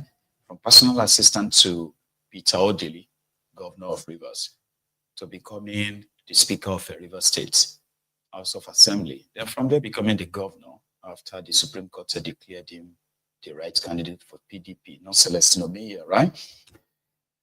And then he also went on to become a minister, a super minister is called, of transportation, where, of course, he did build the standard gauge, not standard, I think a dual gauge track between Lagos and Ibadan. Of course, he did. It was him as well who started the Lekki Seaport project. And he said he finished it, so I'm going to give it to him. He also did. And that seaport, which of course is for federal government, is a private seaport. Private seaport for those who belong are those who will be running business and businesses around that axis. So they want to leave Apapa for all of Funa. So, and they are also going to leave the Muritala airport for all of Funa. So they are building their new airports. They have their own seaports. So Kano Kaduna Rail, Kano Maradi, that particular one is almost the same distance from Lagos to Bayelsa. Like you have the east-west road. Ordinarily, with 10 trillion naira ahead, it will be completed quite longer than the current coastal road, and also it's pretty much like covered. It's like it covered every part and parcel of the eastern part of Nigeria, as well as the Niger Delta part of Nigeria. So they abandoned that for coastal road, no doubt. This guy abandoned the same supposed east-west road, which was supposed to have a train track too. It's almost the same, almost the same distance. The same distance, or a bit more than the Kano Maradi. He committed 3.5 billion euro of Nigeria's debt. It was a loan. They took it from the European Union to start Kano Maradi train track because Bukwari is from Niger Republic, and they wanted to probably be holidaying or vacationing in Niger Republic after office. The story, the rest is history. So yeah, that's Rothiefmi Amaechi, and still on River State. So in their studio, in that same Arise studio, between Akwati as well as Rufai, we're talking about Fubara, the spineless, seamless Fubara, who went on to Topale for thiefnubu after telling everybody that his spirit had left the government house, that he was no longer interested in the job. Now that conversation really got me, so I'm sharing it. Listen. Trying to see where the chips will fall on the road to 2027. So we have a buffet this morning of stories, but I want to start with a song this morning. Now our papa be this, so we not get any other. Now our papa be this, so Governor Fubara is going to see his father, President Tinubu. He has no choice. Because in this game of politics, he's been brown-beaten. That will never, and I repeat, never, read my lips, mitigate the fact that we totally condemn a state of emergency by President Tinubu. And the cases are in court. We'd like to see the Supreme Court pronouncement on that. But the same Fubara that said all of a sudden the other day in a church service that his mind has left the place is going to visit President Tinubu. We are getting indication that things are getting better between them. For the first time in a long while, since all of this started, the tiff started, Wike is saying that he's my son. It's the people that are using him against me. Now, he's going to meet President Tinubu. Does this show you something, that all politicians are the same? It's just about power. A lot of people thought that Fubara was going to stand his ground and say, what's the worst that will happen? You'll impeach me, but it will be on record. But it shows no, that Nigerian politicians are not that way. It's about what they can use and do with that power as at that point in time. But they forget that that power is transient. In the end, it will be standing for something. But you know, like they argue in Nigeria, who's standing for something help? In a country where there's poverty, there's hunger, a lot is going on. But we must still build a society that has values, that where people will have to stand for something. And if you feel being pushed around, it is only right that you stand for something. As regards the commendation, Governor Fubara visited President Tinubu yesterday. We have not seen the readout of that meeting, but at least this is the first major public meeting, known public meeting between Fubara and President Bola Ahmed Tinubu. I would just like to say that Governor Fubara would seem to have shown a lot of penitence. He has shown that he's listening to the president. And I want to imagine that the reason he visited the president again is to remind the president that, please, he's now a good boy. Oh. He's not fighting anybody. He has even gone to beg Wike, the Lord and Master of River State politics. I think the president should just be magnanimous. The president should, having declared 6 months, state of emergency in River State, I imagine that part of their conversation will have been Fubara asking the president, please, I'm a good boy, I would like this thing to be lifted. And that the president, who is, in fact, a non-democrat and federalist, after all, he was critical of the declaration of state of emergency before now in Ekiti State, before now in Plateau State. I think the president should not allow this to be, a blot on his credentials as a Democrat. Having declared that state of emergency, I think he should see good reason why he should. It is smoke Igbo. It is take Indian. It is smoke Igbo. It is take Indian. So, Ruben Akpati is trying to toast thiefnubu, so there's no point in. Here you get, but that conversation around that, like, those of you who, I don't know if that's even the right word, because people have been saying, I fought for you, I defended you. No, everybody was just reacting. Nobody did anything. Including those who went on TV, making all those media round and all that stuff, right? Nobody did anything. I didn't do anything. So I reacted to it.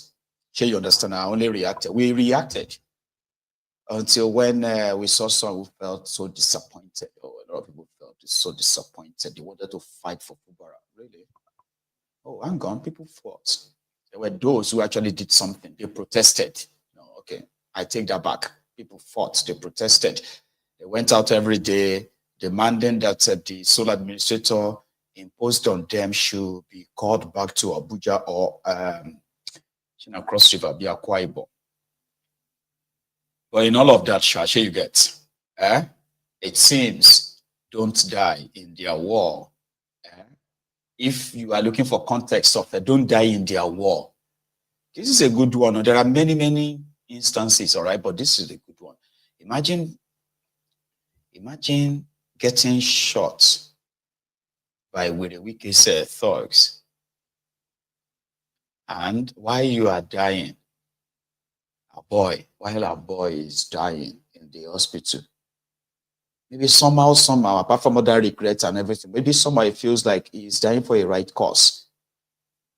Because if it's going to cost his life, to make sure that with the Wike's injustice against Fubara, never stand. So imagine if a person who don't die can't look back right now. Person who died during their fracas can't look back right now. Can't see Fubara prostrating for Werey Wike, and Werey Wike calling him his son and all that stuff. So you'll be disappointed, Abi. Me, I no get dog in the fight. I no put money on any of them. I am just revealing these characters to you, so that you will stop having what is called the error of judgment. Because there are so many of you are just too soft. I mean, I have to respect you. I'm talking about those of you who are still innocent. I'm not talking about those of you who are closet supporters of this madness. But you're so ashamed of it that you can't publicly admit it. You know? I'm talking about those of you who are like innocently swindled or deceived. Yeah, innocently, not those ones who are selective and all that. But for those of us who know APC, Egbekegbe, very, very well, and not just APC, Egbekegbe, Nigeria politicians generally, their track records and everything, that we choose never to ignore it, right? It is mine to continue to share this with us so that you can stop having what is called the error of judgment and say, you know what,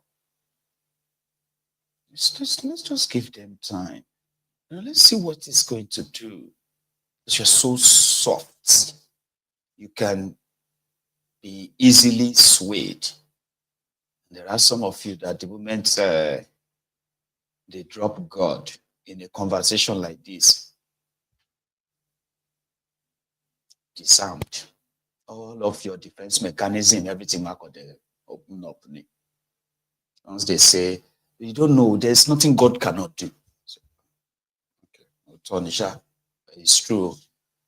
But there's something that you should know. Those who use that word, they are manipulators. All right?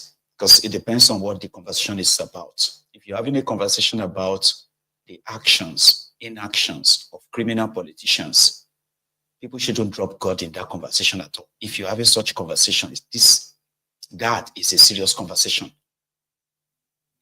You know what I mean? An intellectual conversation meant for matured minds, people who have their minds, who still have the control of their minds. So don't let any mad person, whether an old man or old woman or young person, it doesn't matter. The moment any lunatic drop God in that conversation, right? Just do everything. All of you go gather together and just beat them mufo. Beat them until they can't talk again to be part of that conversation. Because there are those who do that, intentionally. Because you know why? God is not going to construct road. God is not going to capture thieves. And God is not going to jail your criminal politicians. A system will do all of that. It is a working system that will construct standard road. It is a working system that is going to punish any violators. It's a working system that will jail criminals who take advantage or abuse any opportunity given to them in public. It's not God. Oh, only God go help us catch them, Jare, when you're having a serious conversation, when you are comparing action and inactions of these guys, only mofo. And you're Lori Bruku that dropped that conversation dead, like God this, God that. Carried up them. Enough that all. Do your best and make sure that you don't ever start any conversation, any serious conversation around such people. We have them everywhere. Right? Politicians can be the same, deceitful. You know what I mean? They asked Rothiefmi Amaechi. Charles asked him that, listen, your name is like the kind that can be a little bit confusing. You are Rotimi, a Yoruba name. You are Amaechi, Chibuke, Amaechi, an Igbo name. Or you are claiming to be Werey from Rivers. A few times you've actually said you are Igbo too. Guess what he said? In that state of confusion. Now, the video I'm about to play you right now is another better explanation of what identity crisis looks like. It's clear, I'll show you get now, like, if it says, I am Ijebu, and somebody says, are you not a Yoruba man? And I'm like, no, listen. You see, what happened is that, Baba, is a very simple question. Okay? Is Ijebu land not part of Yoruba land? Of course it is. That makes me an Ijebu man, as well as a Yoruba man.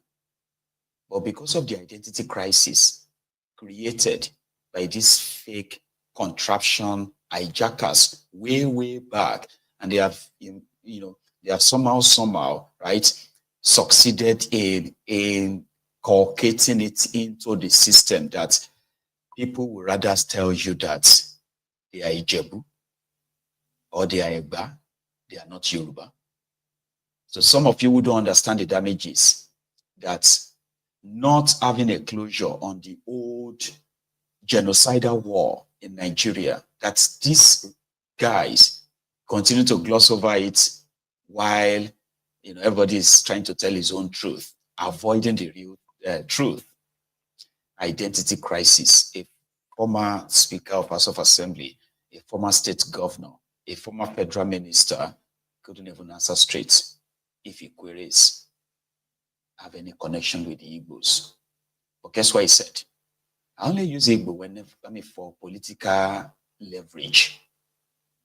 He's not ashamed of saying that. But I'm not Igbo. I'm a query.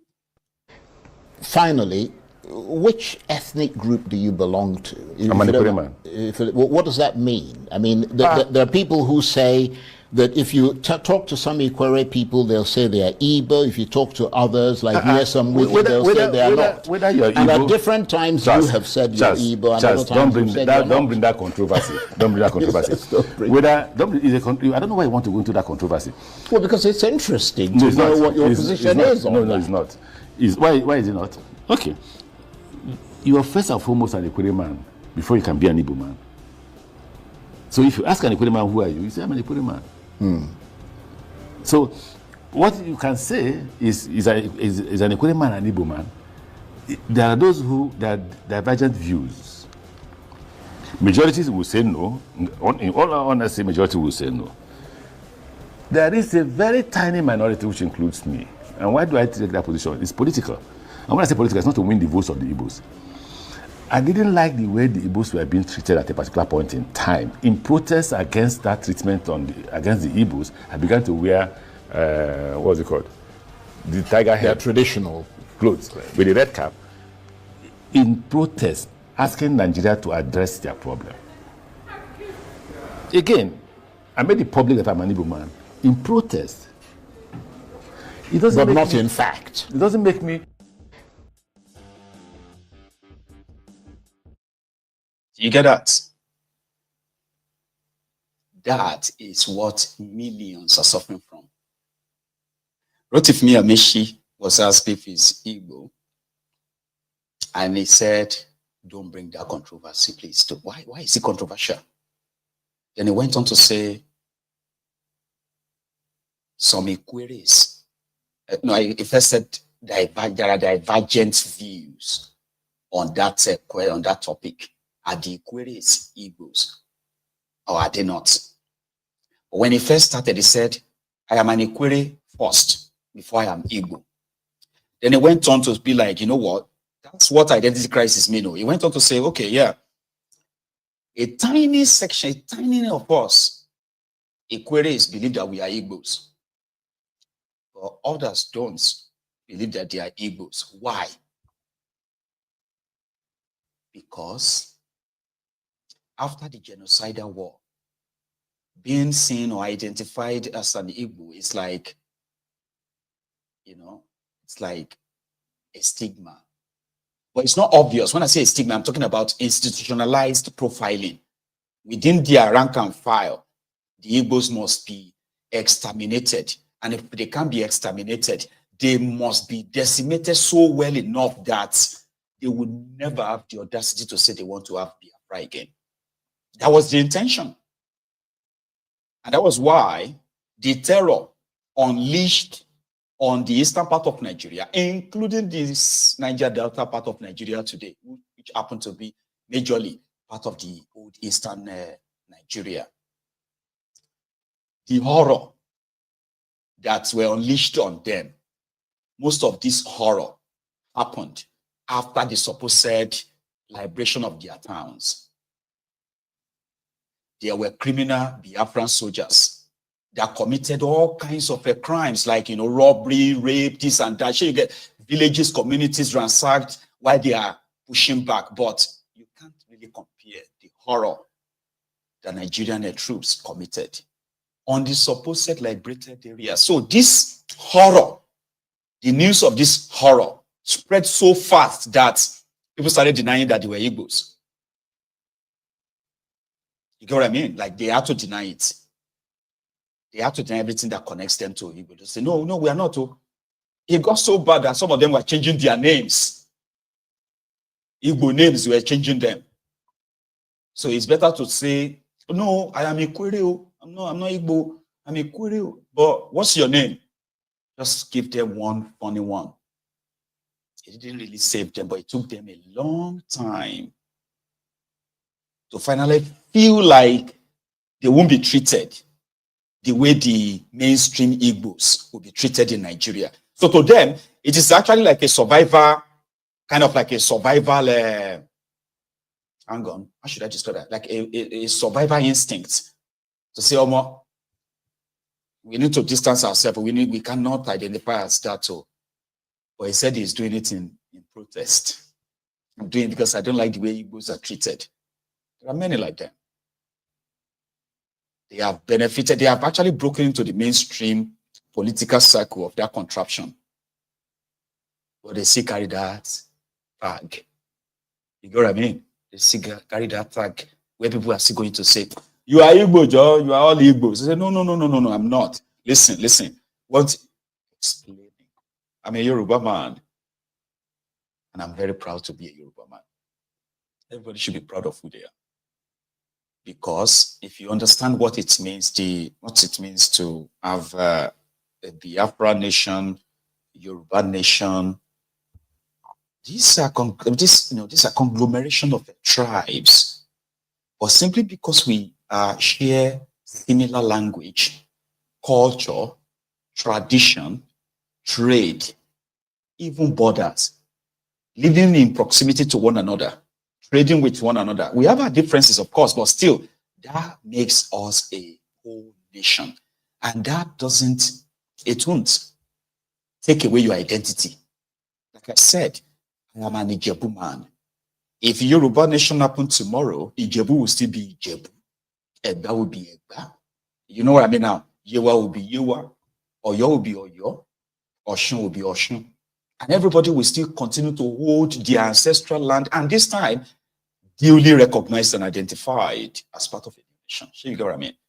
Nobody's identity is going to be taken away. But when it comes to what protects all of us, what is the language of this land? Yoruba. What is the language of this land? Igbo, with different dialects. Or what is the language of these people? Yorubas, with different dialects. That's beautiful, isn't it? But Nigeria kept us divided. For those of you who have abandoned your history and you have followed other disjointed, doctored lies they called history. So if you want to know why Nigeria is going nowhere, this is one of them.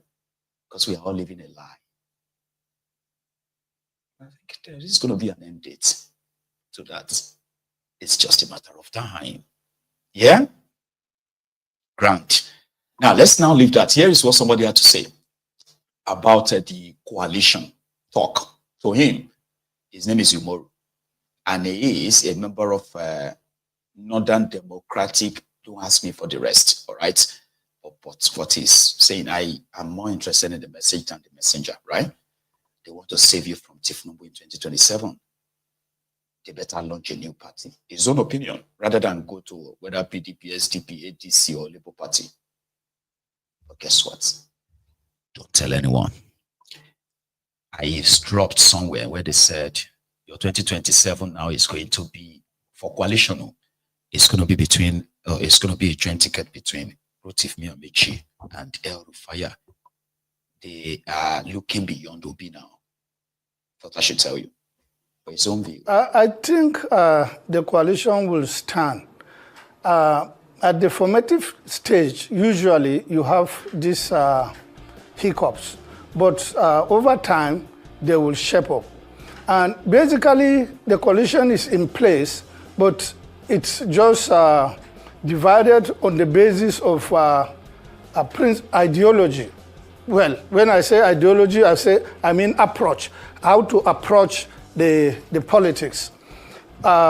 Predominant members and even leaders of the coalition are in support of fusing into an existing political party.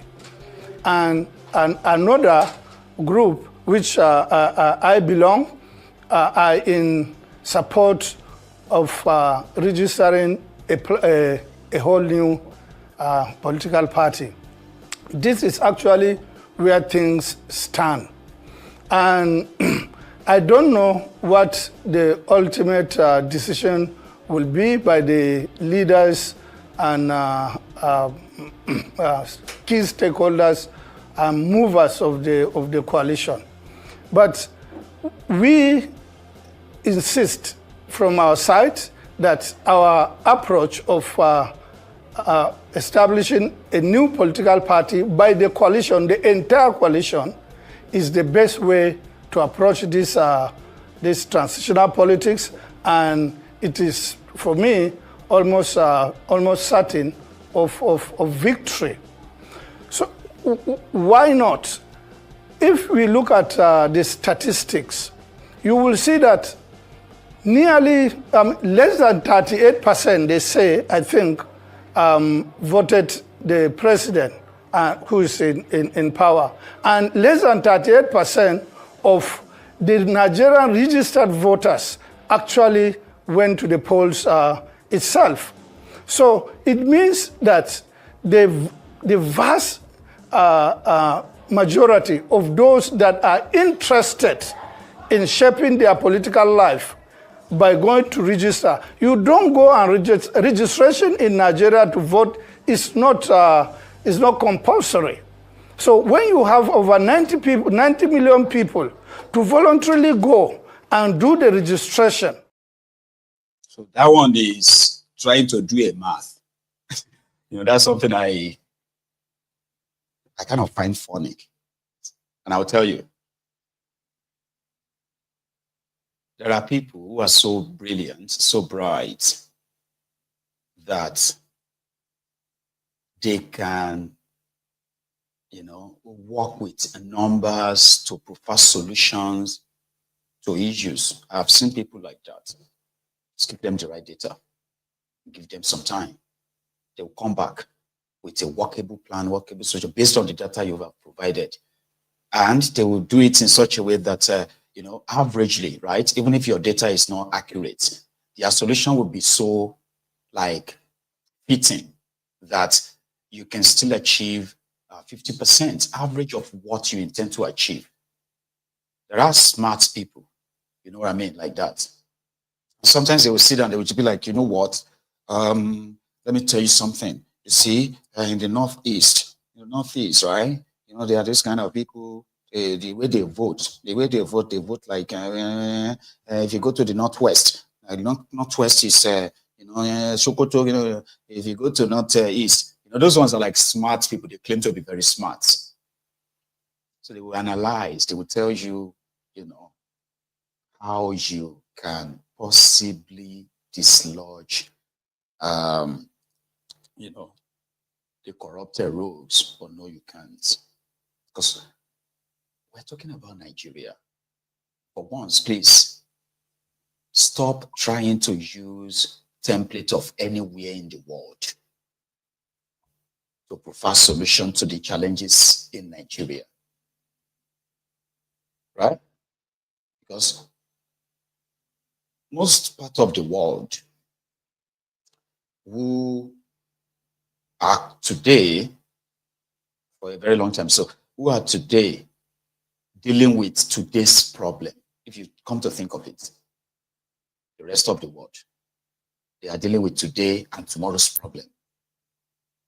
Nigeria, you are dealing with yesterday, yesteryear, and yesterdecade's problems.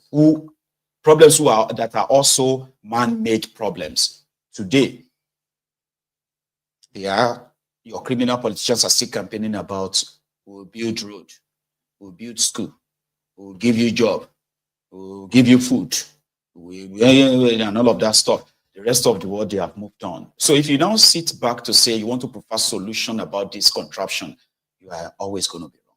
Stop wasting your time. So anybody who is talking about, you can register, only this number voted, are you sure that true? 90 million Nigerians, we go register. Are you sure?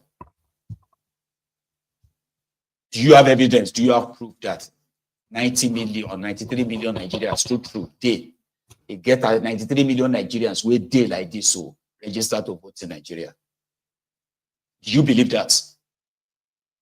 Your voters register is filled with fake names because politicians are those who put those names there.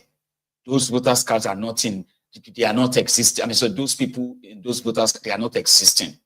You know that, so you won't consider they talk about only 30 million votes, only 12 million votes. Do you have evidence? Do you have evidence that 93 million by next year now, or maybe before December, or maybe next year now, 2026, they will tell you that your total voters in Nigeria don't reach 120 million. And you are going to believe them. It's not like you have choice, though. But as long as they have the power to make all these decisions, right? There's almost nothing you can do. That's why we are saying the entire establishment must go. Anything that will end this contraption and the fraudulent system must be encouraged. For us to survive, we must break up this contraption and save life.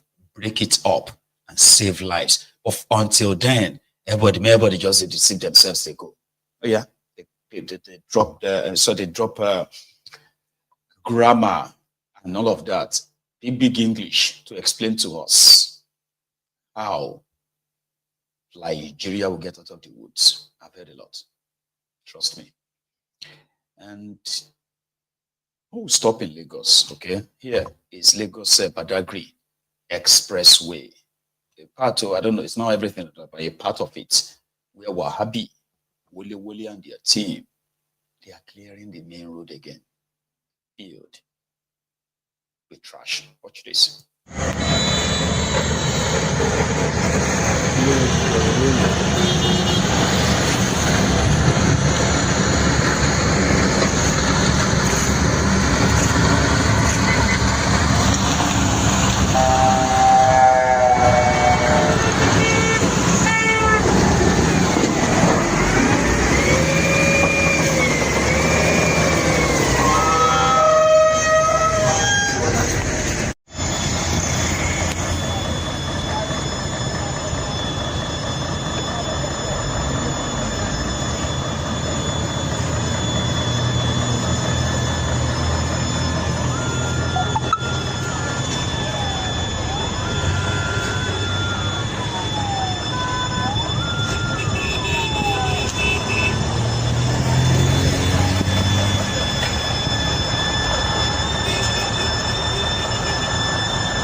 No. Director Scott.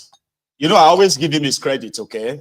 I always say that that guy, Wahabi Wole, is somebody who always takes us on a tour of infrastructural decay, environmental mess, right? The environmental state of Lagos is the one who takes us to, and in all of that, it is trying to remedy completely deteriorated situation.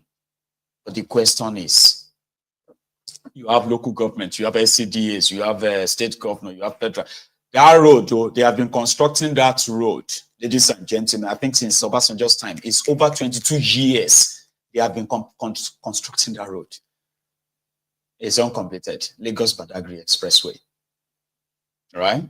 So my own take is, how did people, governments, their agents and all that, how did they pretend that they were not seeing the trash being dropped? And that's, I mean, the same way when you get to their main roads too, like in the main city, you'll be wondering, like, how did this pile of trash, rubbish. How did they get this massive that it actually blocked a section of the road? And people are still managing to pass it, dumping more. What happened to government? From the first drop of that trash to the first layer of the trash until it becomes a pile. Where is the government? Do they just drive by and pretend that they are not seeing it? Eh? Anyway, I want to say a big thank you to every one of you again who turned up this evening, okay? I am going to see you another time. I always take advantage of us not being so many when we do have too many traffic like that, right? I can finish early and go to bed early. I'm so sorry to those of you who always love to want to add your own contribution to whatever I've shared. Don't worry, write it down, all right? When we have the line opened, we can let all of that out. So thank you so much, everyone, for your time. Enjoy the rest of the evening. Lababs, I got the coffees. Still, thank you to every one of you. Without asking, you still end up reaching out, supporting Mayegun, and every penny counts as well. So, Lababs, God bless you, sir. Enjoy the rest of the evening, everyone. I will see you again. Good night.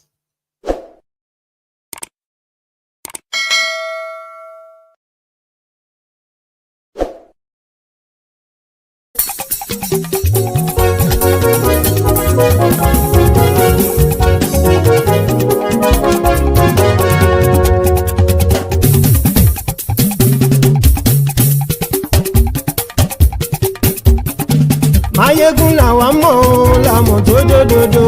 Mayegun Diary Nayibi #1. Mayegun làwa mọ̀ làmọ̀ tó dòdòdò. Mayegun Diary Nayibi #1. Mayegun ti dé o ọ̀rẹ́ ara ìlú. Mayegun Diary Nayibi #1. Lórí Facebook, lórí YouTube. Mayegun Diary Nayibi #1. Gbogbo bó ṣe ń lọ ni Mayegun já wa sí. Mayegun Diary Nayibi #1. Àṣírí ọ̀jẹ̀lú kì í bò níbẹ̀ o. Mayegun Diary Nayibi #1. Bó bá ṣe eré àní Mayegun máa wí. Mayegun Diary Nayibi #1. Ó sì tún ṣe eré wàá gbọ́ níbẹ̀ o. Mayegun Diary Nayibi #1. Mayegun Diary politico. Mayegun Diary Nayibi #1. Godfatherism kò sí lọ́rọ̀ Mayegun. Mayegun Diary Nayibi #1. Ẹ farabalẹ̀ sẹ́ o kẹgọ́rọ̀ lẹ́nu o. Mayegun Diary Nayibi #1. Àní Mayegun làwa mọ̀ tó dòdòdò. Mayegun Diary Nayibi #1.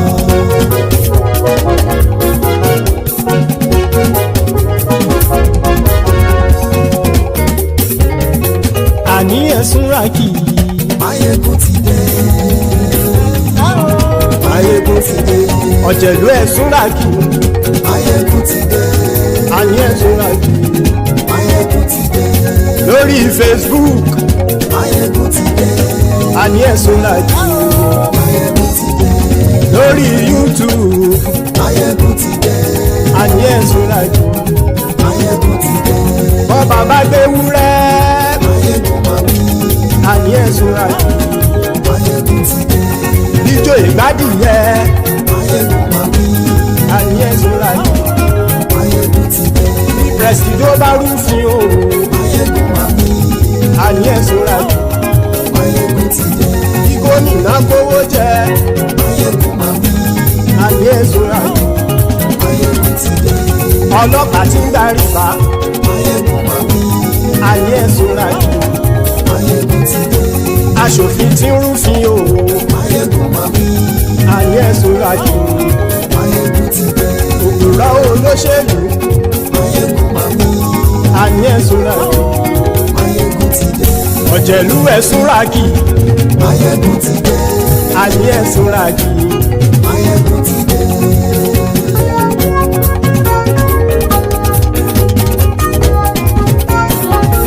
Mayegun ti dé. Gbogbo ọ̀jẹ̀ ọ̀jẹ̀lú ẹ̀ súnra kì. Máyégún ti dé gbogbo ọ̀jẹ̀lú ẹ̀ súnra kì. Ṣùgbọ́n ní bá ti ṣe èyí tó yẹ kí wọ́n ṣe ọmọ bá dèrò ní fi wọ́n níran o. Máyégún ti dé gbogbo ọ̀jẹ̀lú ẹ̀ súnra kì. Máyégún ti dé gbogbo ọ̀jẹ̀lú ẹ̀ súnra kì. Ṣùgbọ́n ní bá ti ṣe èyí tó yẹ kí wọ́n ṣe ọmọ bá dèrò ní fi wọ́n níran. Wọ́n fowó bẹ́ẹ̀ o Máyégún ó sọ pé wọ́n ò fẹ́ bẹ̀. Wọ́n fowó bẹ́ẹ̀ Máyégún ó sọ pé wọ́n ò fẹ́ bẹ̀. Oníkanṣá ti ṣe èyí tó yẹ kí wọ́n ṣe fáwọn ará ìlú tó gbé wọn débẹ̀ o. Máyégún ti dé gbogbo ọ̀jẹ̀lú ẹ̀ súnra kì. Máyégún ti dé gbogbo ọ̀jẹ̀lú ẹ̀ súnra kì. Ṣùgbọ́n ní bá ti ṣe yìí tó yẹ kí wọ́n ṣe ọmọ bá dẹ́rọ̀ ò ní fi wọ́n níran. Kì máa yí ṣe eré ọ̀rọ̀ yìí kì í ṣe ẹ̀fẹ̀. Kì máa yí ṣe eré ọ̀rọ̀ yìí kì í ṣe ẹ̀fẹ̀. Ẹni bá ti lè lẹ́bọ̀ lẹ́rù o ọmọ bá dèrò kàṣàyè tú wọn síta. Máyégún ti dé gbogbo ọ̀jẹ̀lú ẹ̀ súnra kì. Máyégún ti dé gbogbo ọ̀jẹ̀lú ẹ̀ súnra kì. Ṣùgbọ́n ní bá ti ṣe yìí tó yẹ kí wọ́n ṣe ọmọ bá dẹ́rọ̀ ò ní fi wọ́n níran. Tẹnitẹni ọmọ Máyégún ọ̀rẹ́ ara ìlú mọ̀mọ́ ni mo fọlọ́hún ṣọ́ ẹ̀ bá kìlẹ́bù. Lóòótọ́ olódodo ìlú ọ̀tá ìlú mọ̀mọ́ ni ìwọ ṣá máa ń ṣọ́ra kò sì mọ́ bẹ̀rù. Bọ́tà ń lè rí bóníṣègùn lé káwọn mọ̀mọ́ fi ṣera wọn ni ó ti dẹrùn tí wọn ò gbọ́dọ̀ sì mọ́ bẹ̀. Èèpo ọ̀bọ lọmọ bá dérò tàjẹ́ ò gbọ́dọ̀ jẹ́ ó ti dọba lórí àbínú ẹni kò sì mọ́ bùyà. Àìsíwọ́lu ní ẹnìkẹ́ ìgbódì ẹyin lábàrá o ó kó ẹni tó bá dán o àkàmù. Máyégún ti dé gbogbo ọ̀jẹ̀lú ẹ̀ túnra kì. Máyégún ti dé gbogbo ọ̀jẹ̀lú ẹ̀ túnra kì o. Ẹni bá ti ṣe yìí tó yẹ kí wọ́n ṣe ọmọ bá dèrò òní fi wọ́n níran o. Máyégún ti dé gbogbo ọ̀jẹ̀lú ẹ̀ súnra kì. Máyégún ti dé gbogbo ọ̀jẹ̀lú ẹ̀ súnra kì. Ṣùgbọ́n ní bá ti ṣe yìí tó yẹ kí wọ́n ṣe ọmọ bá dẹ́rọ̀ ò ní fi wọ́n níran.